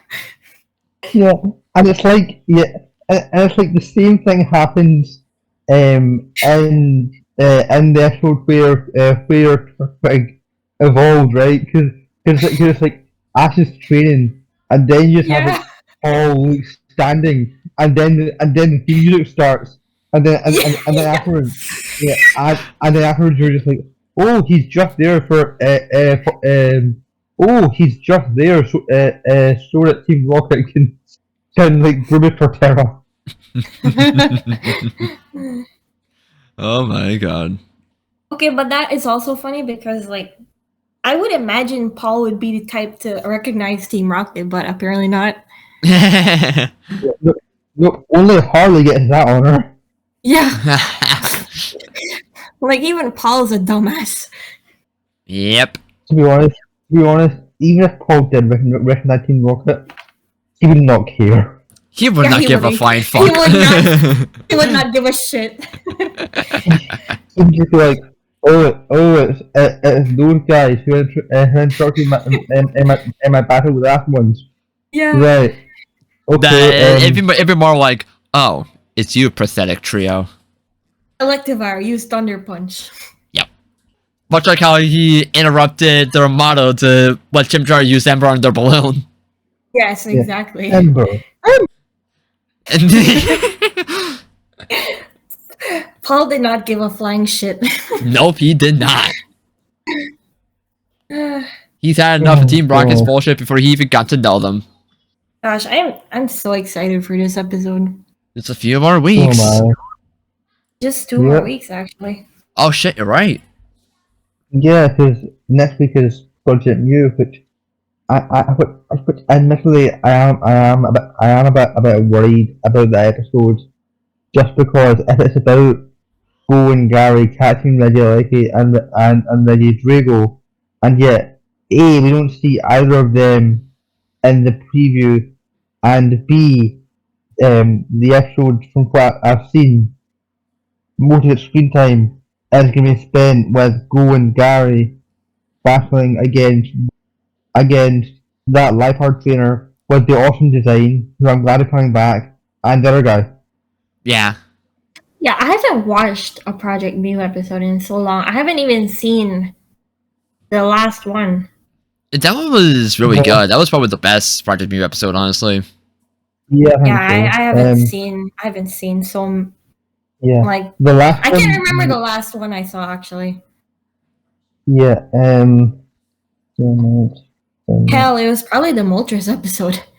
Yeah, that Oh one my surprised me, God. honestly. That was the first one. Yeah, that was. Yes, yeah, it's been that long. Yes.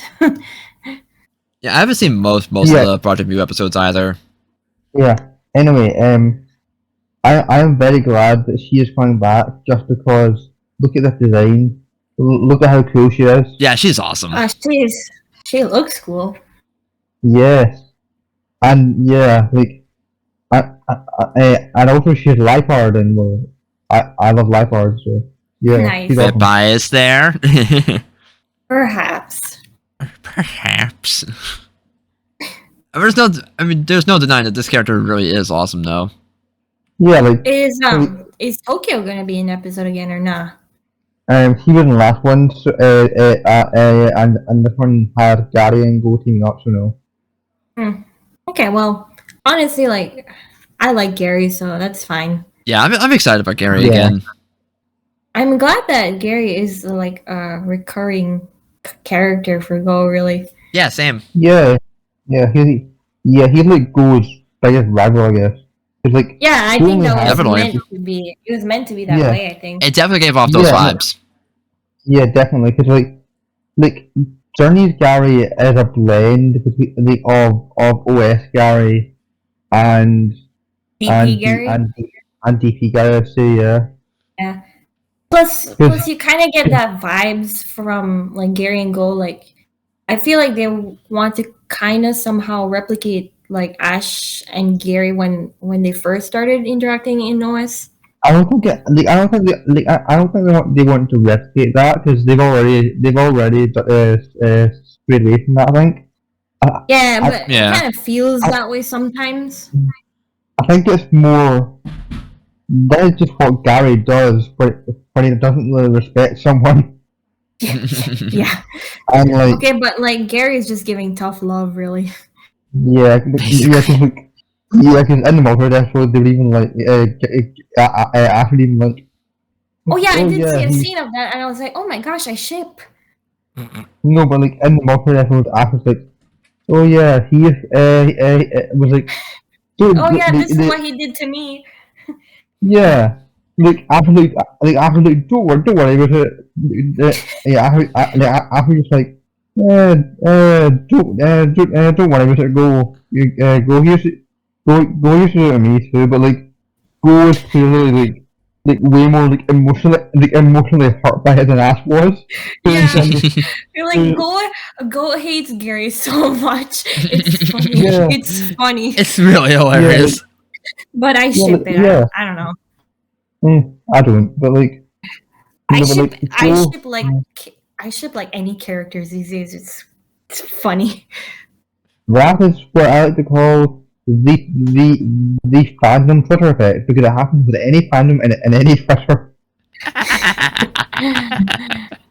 So like Ash did hate Gary a lot in OS, but like Yeah, then, that was that's the feeling I got from their relationship. no, but like Go's hatred of Gary seems a lot more. Go's hatred of Gary seems a lot more like fuck you.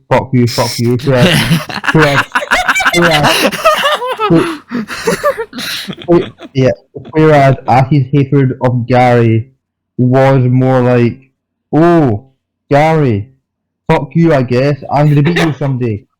The way you describe those though.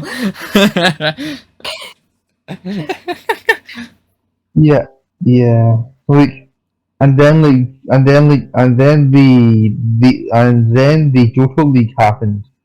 Yep. And I think Gary got over their bullshit. And then I ship them too. Of course you Yeah. do. To be Come fair, like on. Ash and Gary are a great shit. They are gay. Yes. I mean, you're not wrong, though. Like watch the multiple episodes. Like Ash and Gary have that whole like Yeah, they have that like, whole they have the whole moment in the end. I'm like, how can you not ship them? Oh yeah, I know which one you're talking about. Yeah, like I like how in Journeys, like Gary isn't afraid to like sass Ash like he did in the West, but whereas in the West it was more like bullying, and Yeah. GN it's more like teasing. Yeah, that's Yeah. definitely what I like about Gary and Ash now. Like they handle it so Yeah. well. Definitely. Yeah, like because in DP he was just really mature, taking everything seriously. Yeah. Yeah. I kind of want something similar for Paul, really, but like Paul, like he shouldn't like ridicule Ash anymore, right? Like, The but thing he should is, still be a Paul little was, friendly. yeah, Paul was the one person in the entirety of the anime who wasn't of the anime who not like a villain that Ash convinced. Sorry, that Ash could not manage to convince to like him. Like Yeah. everyone else liked Ash at some point. Yeah, exactly. Apart from the trip, he didn't count.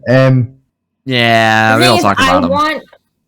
I want something like what happened at the end of DP, right? Yeah, where At the Paul end of their battle. where Paul has come to actually respect him now. Like obviously Yeah, they're no. not like friends or anything. Oh But no still, like, no. Yeah, no. I feel like Ash. But they've like the Because relationship. at the end of yeah. Sorry, go on.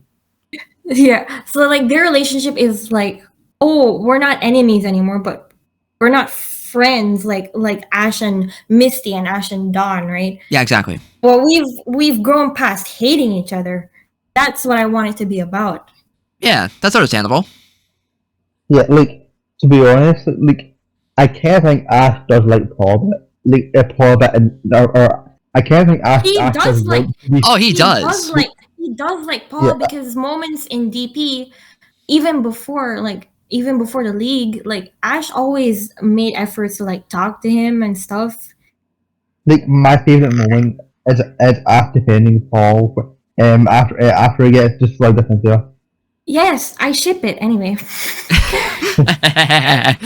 No, And yeah, like yeah, like I kind of see how Paul hates Ash, but really in deep inside, like he's so curious about him. oh no, yeah, he absolutely wants to. Paul absolutely wants to know everything about Everything Ash, but about even for Ash was like not letting him do that because you know, even like I get the sense that Paul even wants to support Ash because like if you remember at the end of Ash versus Tobias when he loses, like Paul is watching the battle on the screen, right? And then yeah, when Ash loses, Paul actually feels bad and then he leaves, right? So like you like, can I don't tell know, like Paul was supporting him. Yeah. yeah. But yeah, I just hope they handle it well. I like what I'm fully expecting is something similar to the end of DP where Ash is like, "Hey Paul, let's battle," and Paul's like, "Fine." Okay, but I can actually see that happening though. That's the thing. Yeah. I would like it, to be honest. Yeah, like I kind of hope that Paul isn't there just for Ash, just because I don't know how Paul gets to that point. But Yeah, how does Paul get to Oak's lab, really? Like, I'm like what you said, maybe Oak calls him there, but why would Oak Yeah. call Paul? Yeah, that's No, what that's my biggest curiosity as to Like, why is Paul even in Pallet Town to begin with? my Like theory Oak calling is that Gary makes sense because obviously he's his grandson. Yeah, right? like that makes natural sense. yes. My theory about is that Paul is doing the Battle Frontier, and because Reggie isn't in Kanto, Oak is just where he had his Pokemon because lots of trainers do that. True. That is a good point, actually. Like I don't know why Oak would call Ash just because Paul was there. That's what I'm trying to say. So like, unless Paul Yeah. totally asked him, "Hey, can you call Ash and get him here?" I don't know why Oak would call Ash and Paul would also be there at the same time. Yeah. Yeah, it's gonna be really weird. Because Unless like because before because unless, like, in before- GN there was a whole thing about Infernet being missing, right, Yeah. right. and that was all how they called Ash. Unless I think the thing is What if because it could involve what if it could involve Infernip again or something? well I was Honestly, Infernip's not I think- lost or anything.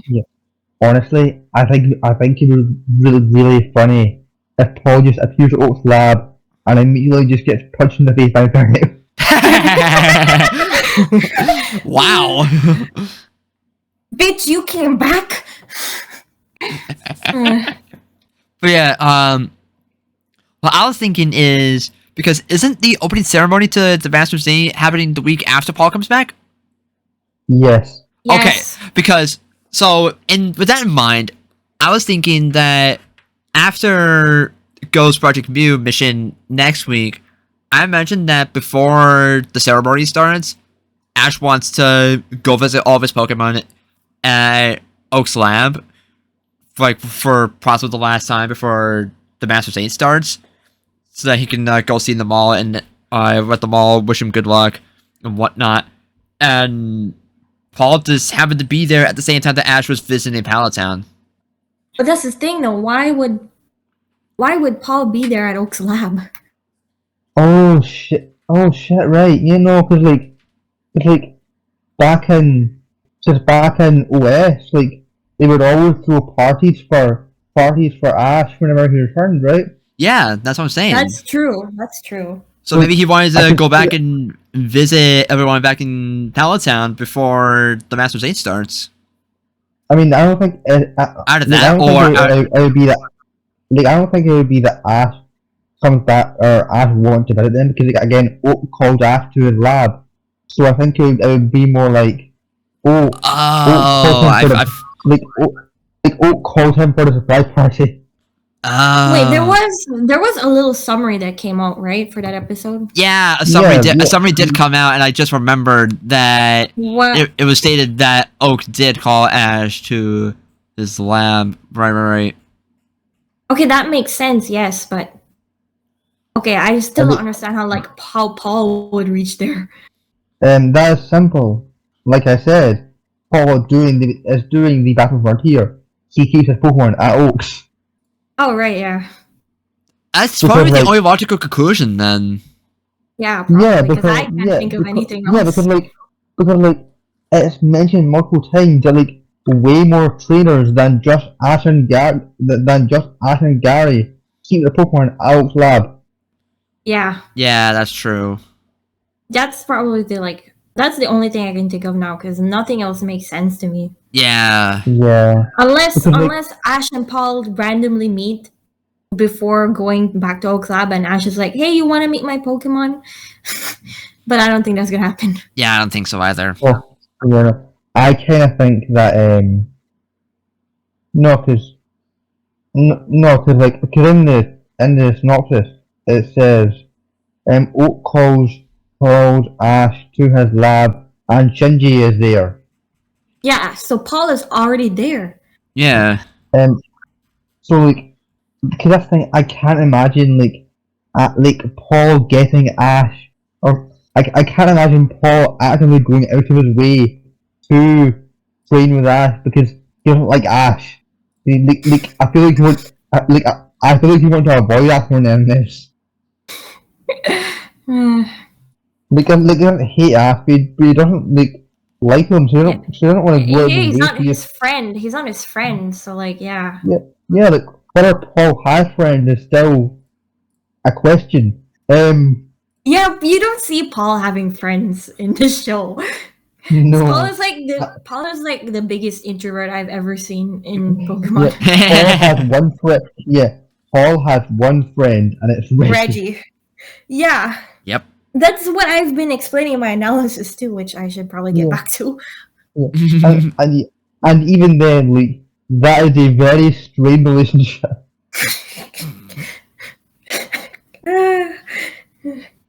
I really cannot wait though, because yeah.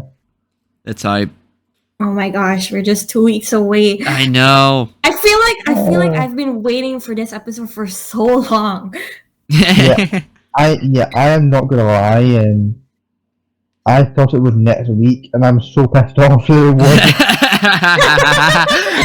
it was. We'll get through it. Yeah, we just got 2 more Yeah. weeks. Yeah, like I We thought. waited this long. Yeah. Yeah, that's true. I mean, you've had that Facebook profile picture for how long now, honey? So long. Do you remember when Paul was first announced to return? Like, Yeah, I think, was that like back in, like, when? Was that like February or March? that was so No, long. that was Well, wasn't that when the new OP came out, right? That was when the new opening came Yeah, out, that's right? what I'm saying. When did the new OP come out again? I don't know, actually. I don't It's remember. been a couple months now. It must have been around like March or April, I think. I can't remember. It feels so long. I would go look right now, but I can't right now. Me neither. Also, I want to draw a little bit of attention to. Oh, good. You guys were gushing about it in TV movie chat this morning. Okay, that's saves me from downloading some screenshots. What? I was gonna look back at some of those additional scenes from the trailer.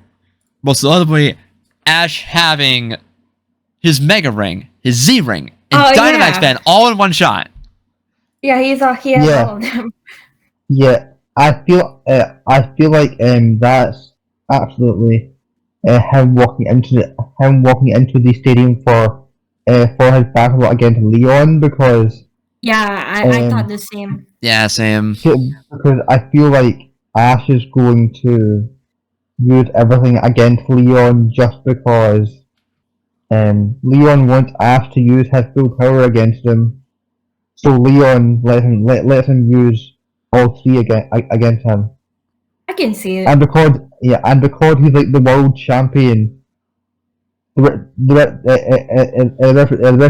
referees are like, all right, fine. And I also No, want but- to draw attention no, but that that someone in the tournament is going to have G-Max Rillaboom. That's probably Leon's. It's Leon. that's probably It's Leon. definitely Leon. But yeah, it's definitely Leon.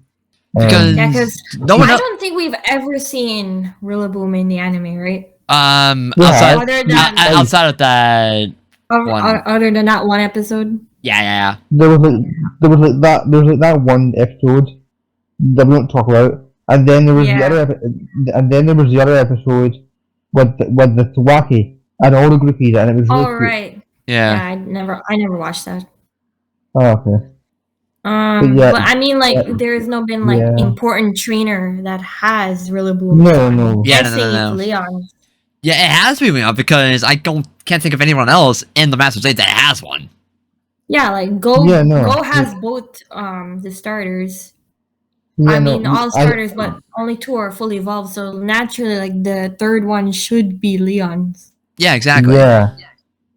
Yeah. So like, Leon, cause like the other Pokemon, right? So it's not gonna be Alolan or No. actually no.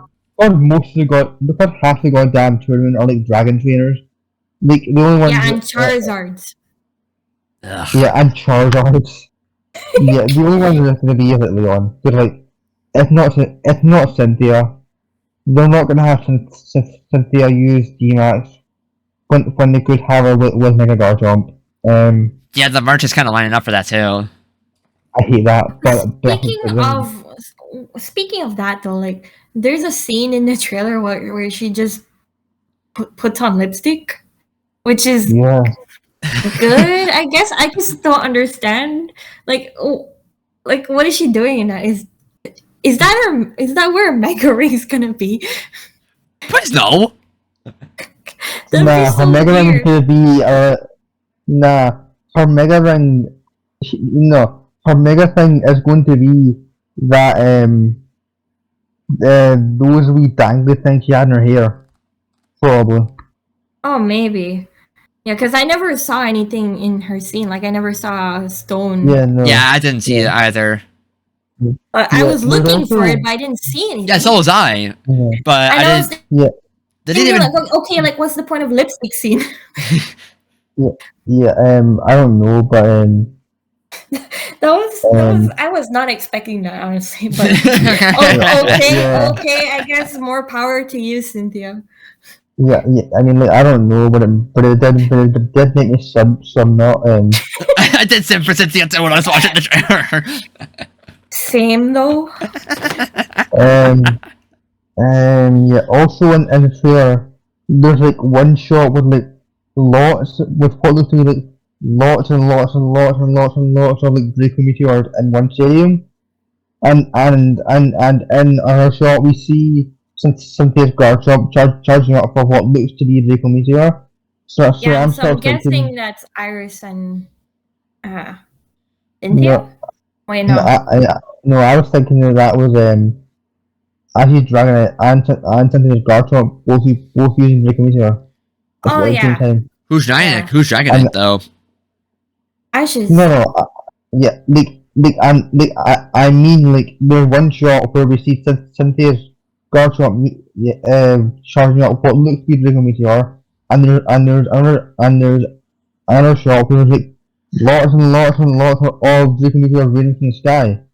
Yeah. Yeah. Like, so I'm thinking that's just two simultaneous Draco Meteor attacks used at once, so like Cynthia's and Ash's.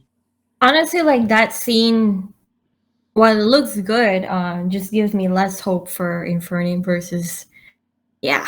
Yeah. So like I'm not expecting Ash to use Infernape for Cynthia, which is I mean, like, you know, I don't think you will. She's really sad, Yeah. actually. But which is disappointing.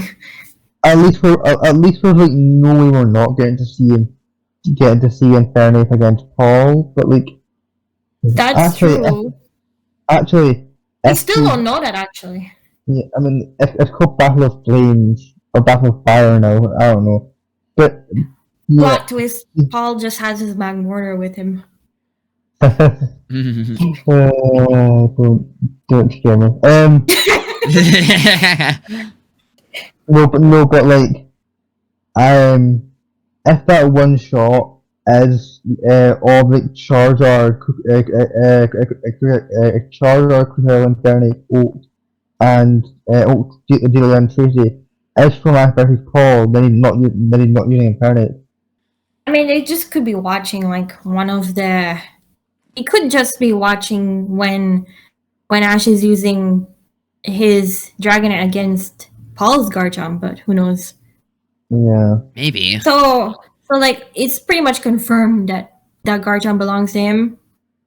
I was literally about to ask that if it's even been confirmed that Paul has Garchomp. No, it's not been It's not been- confirmed, but like I'm Like, who else could it be if like Miller? it can't be anyone else's, right? Yeah. Yeah, because they're not gonna have Paul go, oh no, I have no Mons. Oh, Ash, can I use your Gibble that has evolved twice off screen? That would be so stupid. That would be the worst thing ever. Yeah. Wait. Okay, there was that one poll on Twitter, and there was like a person saying that, oh, at the end of the episode, I should give Infernape back to Paul. Do you think this is a good idea? Oh, bruh. Excuse me? Yeah, I'm not joking. No way. No. And the worst No. part about it is like 25% of people said yes, which is okay. Like, what is wrong with y'all? Bro, No. just That would actually get me to stop watching the Same. anime as a whole. Same. That would be so stupid. That would be worse than Amicom. That would be Actually be worse than Ambipom. the only thing worse than that would be like Ash losing Pikachu.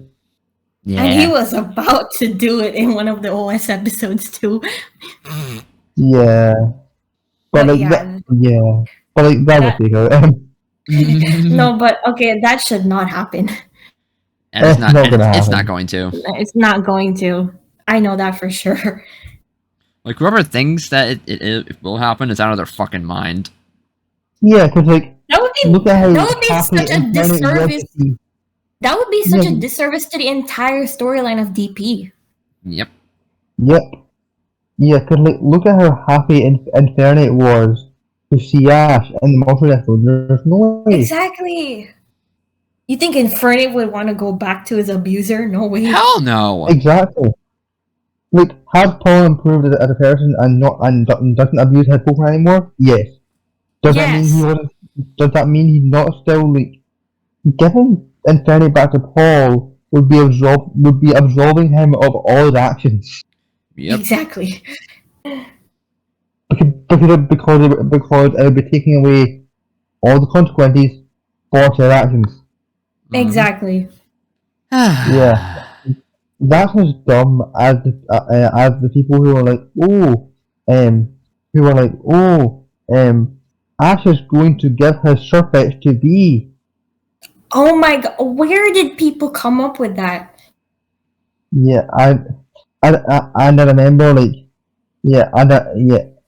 I also saw, B is going to give Ash Hermit-Champ. What? What? What the heck? Are these I people also living under saw- a rock? I swear, like, Oh. fans can be either like the dumbest people. Yeah, Actually, I think just fans can be like actually the dumbest people. yes, absolutely. That I can remember, apply to any fandom. Let's be real. Yes, Yeah, but the only Yeah, fandom but- I'm in is Pokemon. But yeah. yeah, but like, I also remember that before that one Magnetic color came out, people were like, like, not me, just I saw one person go, Nessa is going to be in this episode, and she is going to But give that Ash would have been Magnetic. Pog though. No, but like, the theory was Nessa was going to give Ash Magnetic. Bro. Okay, I think I do remember that. Oh. Who even thinks any of these I ideas are didn't- even reasonable? I didn't think that Ash is gonna get Milotic. No, I did not think that at Some all. of That these was too theories are dumb. so funny. They're so bad. It's good. Yeah. They're so bad, it's funny. That's what I'm saying. I remember. Yeah, I remember. Like the before- only. Yeah, no, but I remember before Sun and Moon came out, right? I remember I watched one of those like Ask Kids from team production videos, for Sun and Moon, and one of the and in it they just straight up said, they gave Ash Popplio, and then they just straight up said, I know Lana has Popplio, but I think she's just going to give it to Ash. What? No. It Popplio was so doesn't even funny. fit him. Oh my god. Okay. Like I think they wanted it to be one of those things where he had all the starters again, but it was so fucking stupid. Yeah. It just sounds stupid. I just remember before Sun and Moon aired, I just remember all those YouTube videos where it's like, Ash is gonna travel with Serena again. Oh, don't Because those remind me. videos were freaking. Don't those fucking videos were- remind me. Do those not videos were freaking freaking- remind me. Those videos are freaking annoying. Don't remind me. The amount of art I've seen on that in thumbnails on YouTube and on Instagram, it was the worst. To this day, I still see videos like, what if Serena went to Alola, and it has that goddamn art. Yes, I see that all the time. I thought that was the most annoying thing back then. So did I. Even though I don't like, even though I don't really like Serena's art and XY, that would just fly in the face of it. It's so it just comes off as so obnoxious and excessive. Like Yeah. you don't ever see this with other characters like May or even Misty. Yeah. And Misty Yeah. and Misty practically has a crush on Ash too.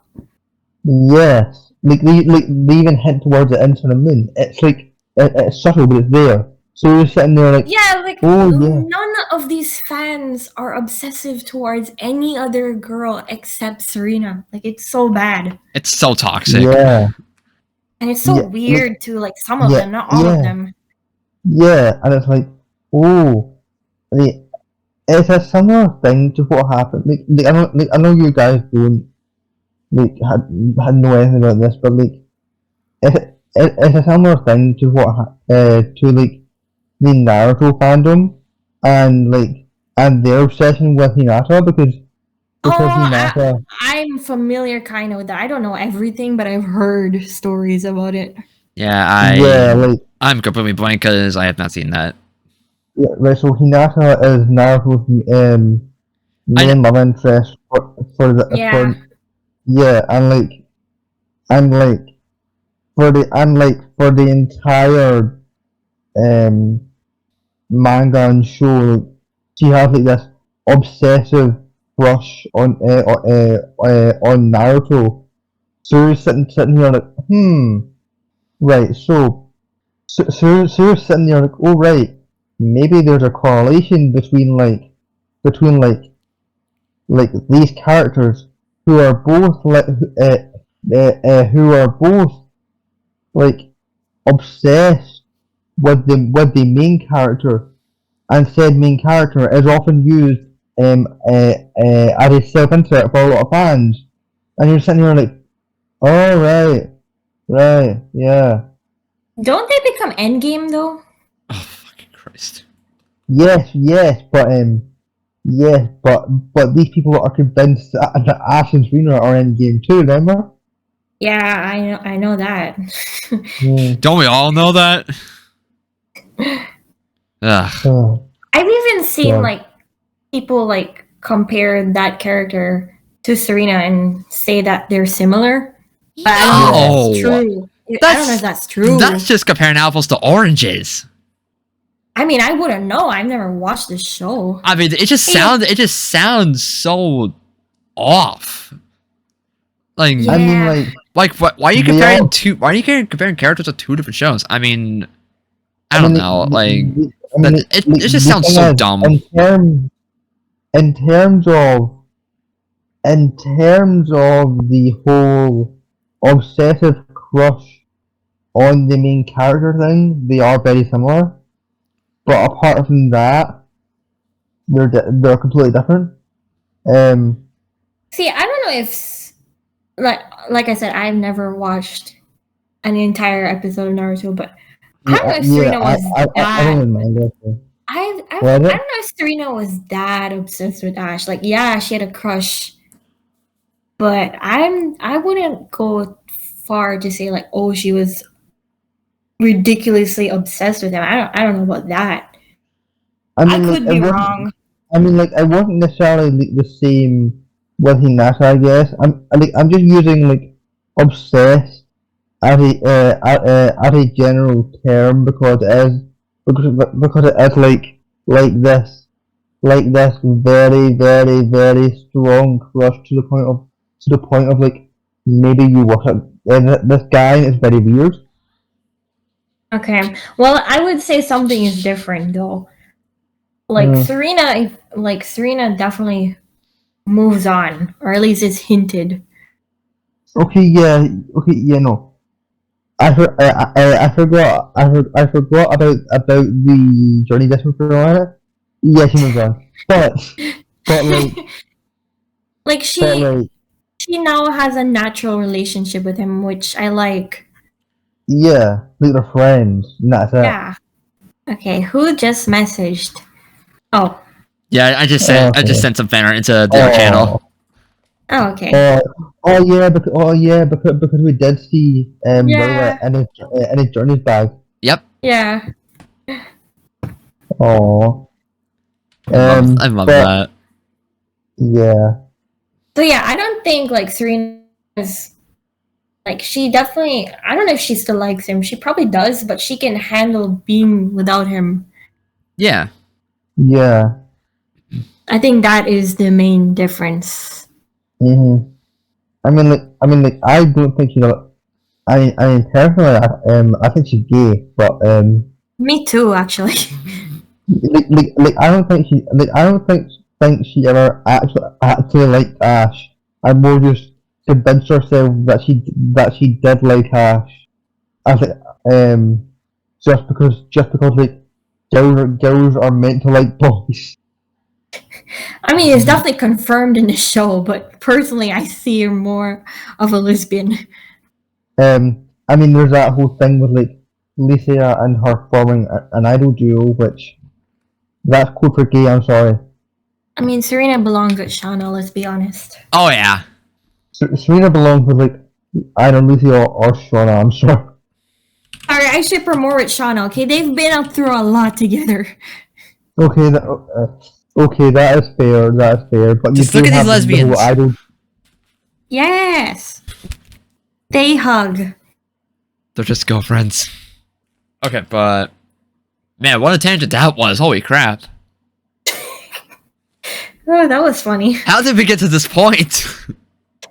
I don't know, but I liked it. Well, I had one last thing written down on the notes after we finished discussing the anime, but that was one hell of a discussion right there. What was the last thing? It's kind of an interesting question. So, basically, is there a Pokemon game that we replayed and we either enjoyed it more than we? Let me just read exactly what I have on my notes. So I have quote: "Is there a Pokemon game that we played that we either enjoyed more than the first time around or enjoyed more than we remembered?" Yeah, for me. Ask it was- Lori because she's literally replayed every game now. True. Yes, yes. Apart from Frontier, because the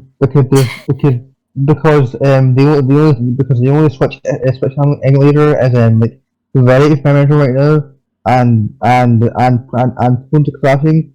Plus, I would have to like dump my own Switch onto it. I'm not doing that.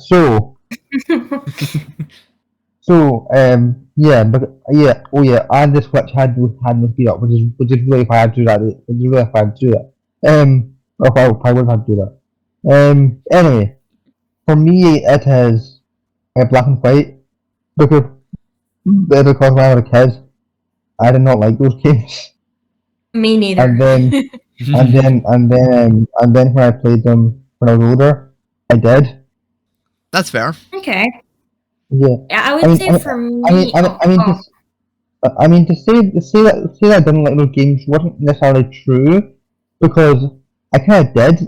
That's the weird thing. Like, it was those weird. It's that weird thing where I look back on my memories of the game, of being the first person in my primary class to evolve my Crocodile into a crocodile. I'm being very proud of that until the next day when someone else did it.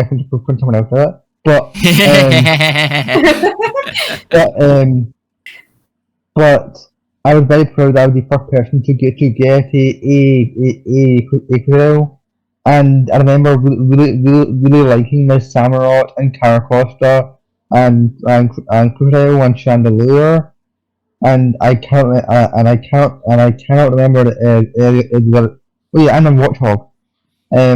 But I can't.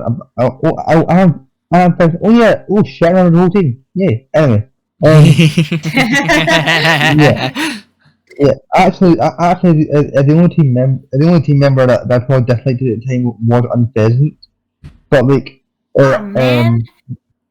no, like I love that Unpheasant now. Like, it was a female Oh. Unpheasant, which is why, and like that's my favourite Unpheasant now because of that Unpheasant. But I did not like it because it didn't learn Bird. But no, like looking back, I really liked my team, but I'm not so sure that I like. Actually, no, I liked the game. It was just one of those things where I convinced myself that I didn't like the game because I thought I had to hate Gen 5 for some reason. I think that was a case similar for everyone back then. Yeah. Yeah. Yeah, I was Because even I had like similar experiences to you, where I was like convinced, like, oh, I don't like this game, but there were moments where I was like, okay, this is pretty cool, but I was like, I don't like this. When I really did decide. Yeah, like, okay, so yeah, and those moments for you were obviously anything N came on to, but Wow.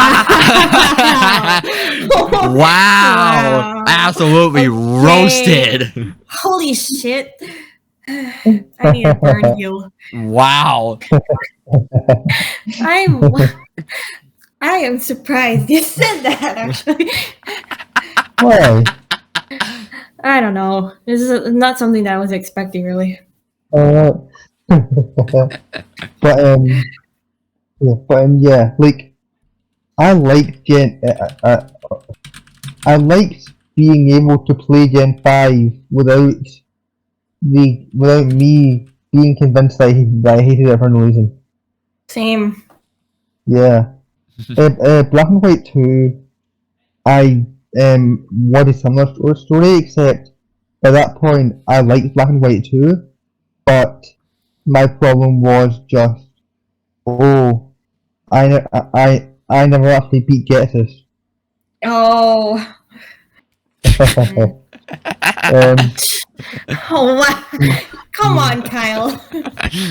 yeah, but like yeah, when I was a kid, I got stuck on Genesis in Black and White 2, and I asked my friend to help me beat Genesis. Oh yeah, I was in a similar boat. When Black and White was new, I had a friend over and they were struggling with Gets It, so they asked me to help them with the last 3 fights, and their team was kind of bad. They were pretty underleveled, and I did not want to put in the effort to help them grind.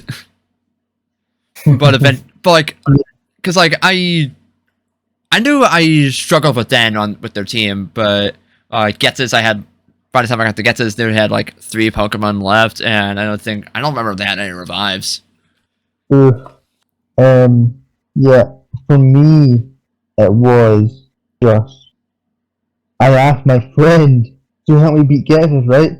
He beat Genesis and then immediately reset the game. Oh! Freaking idiot. Oh! No, he would not. He would not. He would not. He would not. Oh my gosh. You're just on fire with these roasts. No, but like he actually was an asshole. Okay, but yeah, I agree though. Oh, yeah. Wow. Yeah. Although the joke's on him because I traded my Transformers toy for his copy of Ruby. So actually, joke's on him. That's awesome. Oh, that's amazing. Oh, that's amazing. So Lori was savage even back then. Good to know that nothing's changed. Well. Oh, wow. Like years later, I think he realized his mistake and tried to get it back, and I was like, no, you gave me it fair and square. Like, what? Yeah. But it was like him, because I think what was funny was that, that was like when I was 10. I was probably 10 or 11, right? He was like, oh, I have that Transformers toy, I don't really want these old games anymore. You can have one. And then he gave me a Ruby for that Transformers toy. And I was like, oh, yeah. and then I never completed, and then I never played Ruby, and Bruh. and now I'm pretty sure the internal battery is dead. Dead because it won't work because it won't work on my DS Lite. Do you Oof. still have it? Yeah, I do. Wow. Ah, cool. Nice. So really certain that it's still just plugged into it's still just plugged into my DS Lite because that's just where I kept it. Because Oh. because he didn't because because he didn't even he didn't even give me the box. He just gave me Ruby the card Oh my god. Oh. Wow. Damn. because like his story was just some old dude gave it to him on the street because his son didn't want it anymore. So like Oh. I'm not sure he ever had the box in the first place. Oh, okay. Yeah, But I like did. I don't really care. Yeah, Cause like I don't have any it of the was box. actually yeah, cause it was actually like a legit copy of Ruby. So like I mean, you'll take it. Yeah. Yeah, exactly. Who wouldn't take it? yeah. Like you're 'Cause- getting a free copy of the game. exactly. I mean, it wasn't free. It cost me Well, a I performance mean, toy that I like. I mean, Ruby it is means of money. yes. Yeah, no, yeah. That was like really funny. Yes. It definitely sounds funny. Yes. Oh my god. Yeah. But he was an asshole because I mean, he was sort of just an asshole in general, but at the same time, he was like he'd be getting for me, and then was like, "Oh, do it yourself," and I was like, "Why do you?" I was like, now you're sitting there like, "Why did you help me in the first place?" He sounds like a bitch. Well, that was quite rude. I mean, he was. Holy shit! Yeah, I accept any insults you throw at him. Yeah, and then like I could not beat guesses after that, so I Oh just my gave up. god. Wow. And then I finally beat guesses like 2 years ago, when I played Black 2 again. Oh wow. Ah, That was the same. That was the same playthrough with the Heart of Flygon. Oh. right. Yeah. But yeah, adventure track here. I think my pick would probably be would also either be black and white, but I think also probably emeralds as well. Mostly because I didn't remember much of my first playthrough of Emerald. So when I replayed it in 2019, I was like, because the first time I replayed Gen 3, it was back in 2014. I played Sapphire right before the remakes came out, and I sucked at it. I refused to grind. And I had some Pokemon in the mid-30s by the time I got to the Hall of Fame. Okay. Wait, so you beat Steven in the mid-30s? Yeah, actually, because I remember, I think I talked about this, in a video that I made, last year, I think. Yeah. I'm gonna go get my copy and check, because I am so curious. Yeah. Because the only Pokemon outside of my starter that I had on my team, outside of Swampert, was a fucking Machoke. Let's go shoot then. Like, I wanted to use a Machamp on my team, but I think I didn't know at the time that I needed a link cable. And I didn't have a link cable at the time, so yeah. I was stuck just using the Machoke. Yeah. Did you hear about a guy who managed to create backwards compatibility between Gen 2 and Gen 3? Yes, I saw a video from that person, but it wasn't about that specifically. It was more about learning about what the differences were between the Game Boy and Game Boy Advance link cables. Yes, but So it was creates like a bat and that bat to use that to create like the ability to trade between between Gen 2 and Gen 3, which isn't possible normally. Yeah, I gotta get around to watching that because I saw it recommended in my YouTube feed a Yeah. little while ago, and I was like, oh my god, this is really interesting. So Yeah, it was so cool. okay, so I found my virtual Hall of Fame in Sapphire. So my team was a level 43 Manectric, level 50 Kyogre, level 42 Swampert, level 35 Shelgon, level 34 Swallow, and a level 32 Machoke. Wow. Like I just that Machoke sounds iconic. like that like Manectric along with Swampert and especially Kyogre helped me carry through the Elite Four.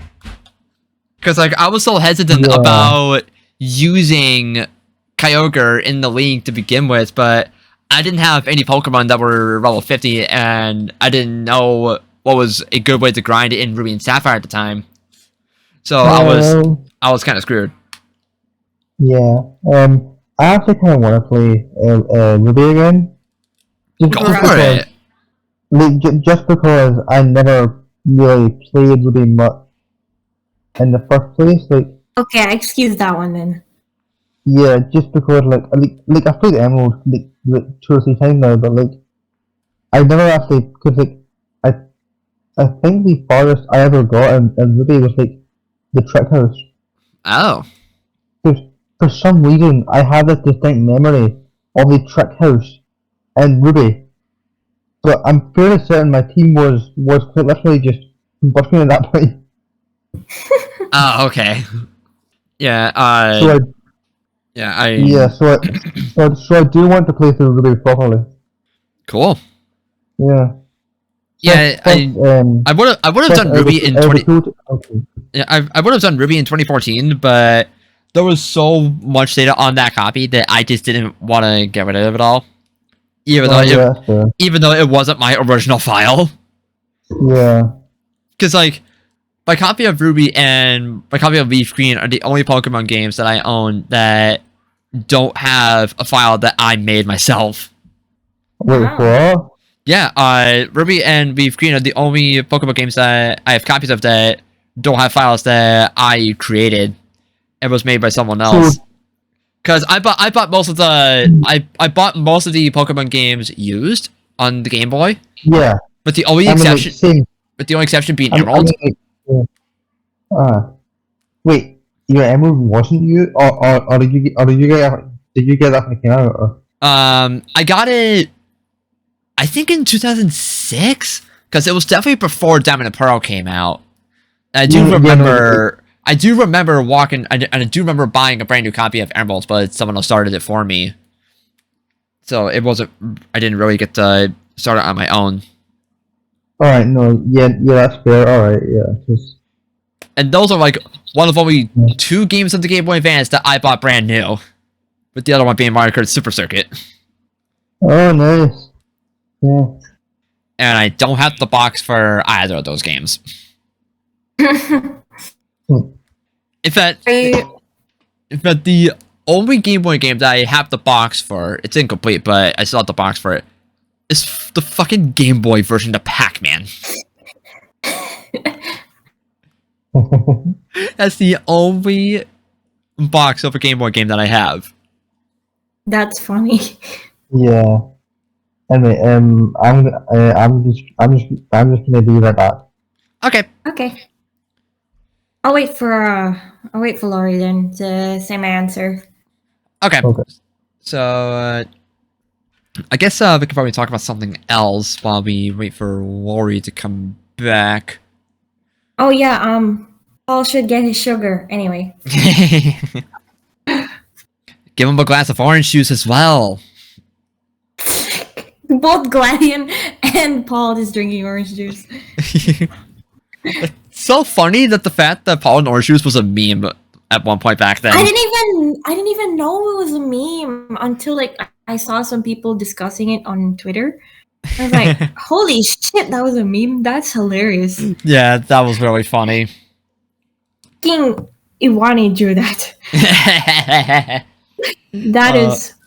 That was the cherry on top. Iconic.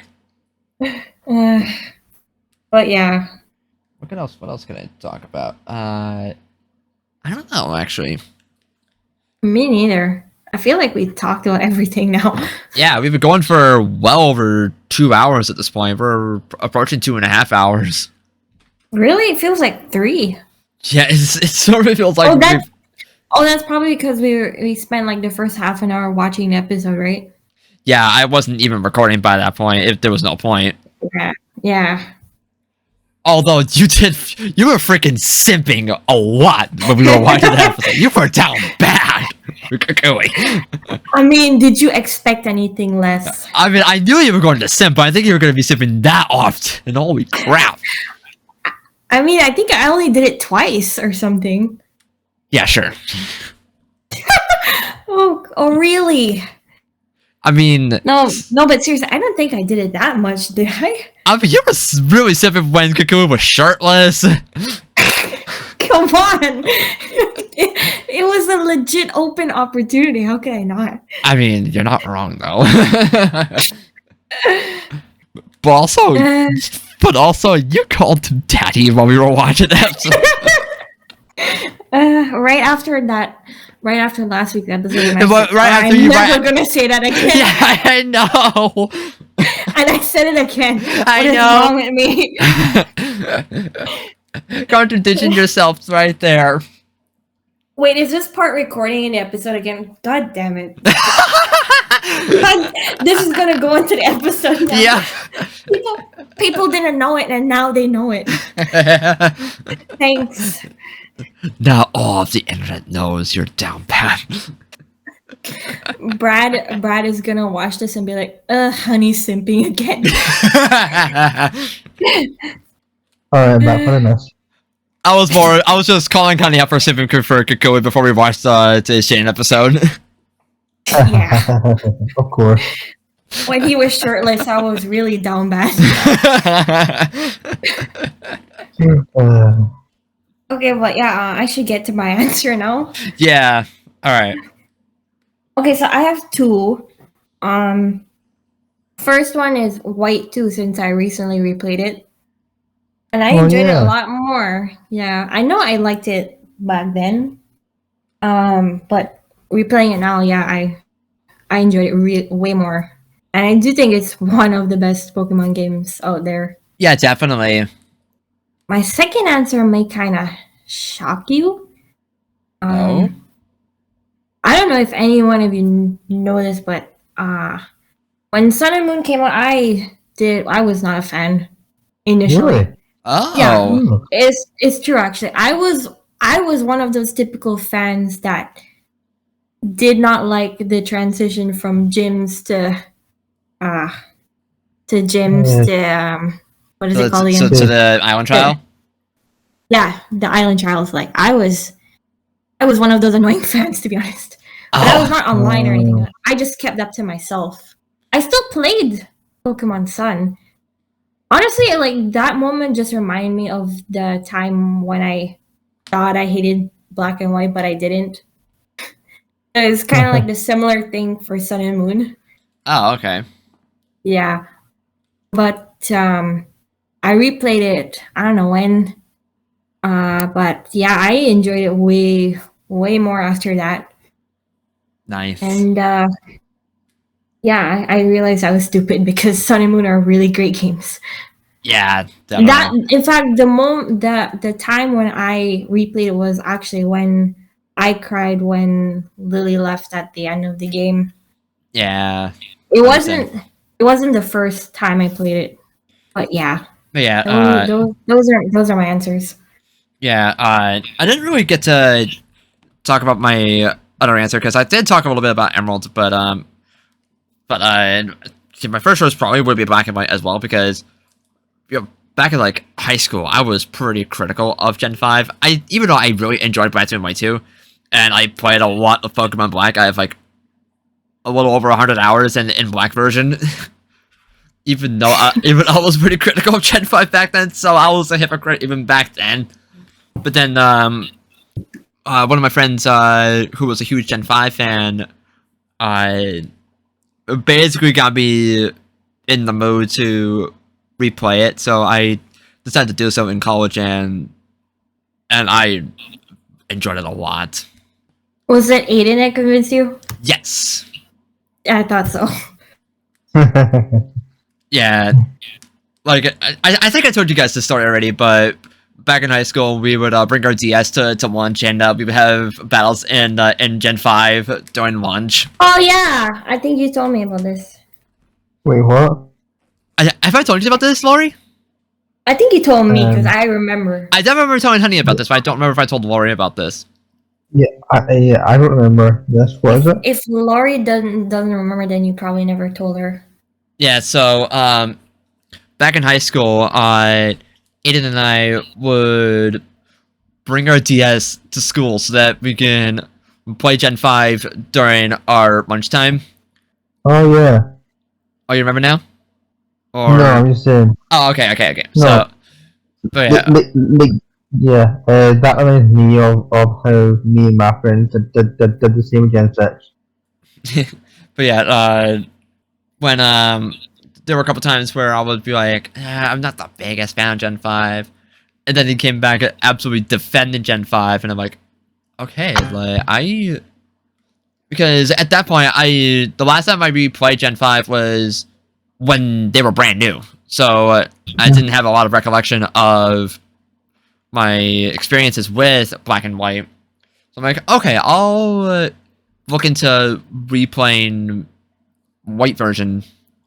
So I did that, and I was telling Aiden about my experiences along the way when I was replaying, and my opinions on it took a complete 180. I loved it afterward. Like also in college I replayed White 2 as well, and like I knew I liked White 2 and White 2 even back when they were new. But like when I replayed White 2, a lot of the feelings that I had about it back then were still the same when I replayed White 2. It's like overall, my overall opinions of Gen 5 were much higher after I replayed both games. So I have a much more positive opinion of them now as an adult compared to how I was back then. Yeah, I feel like this story is so similar with like everyone I meet in the fandom.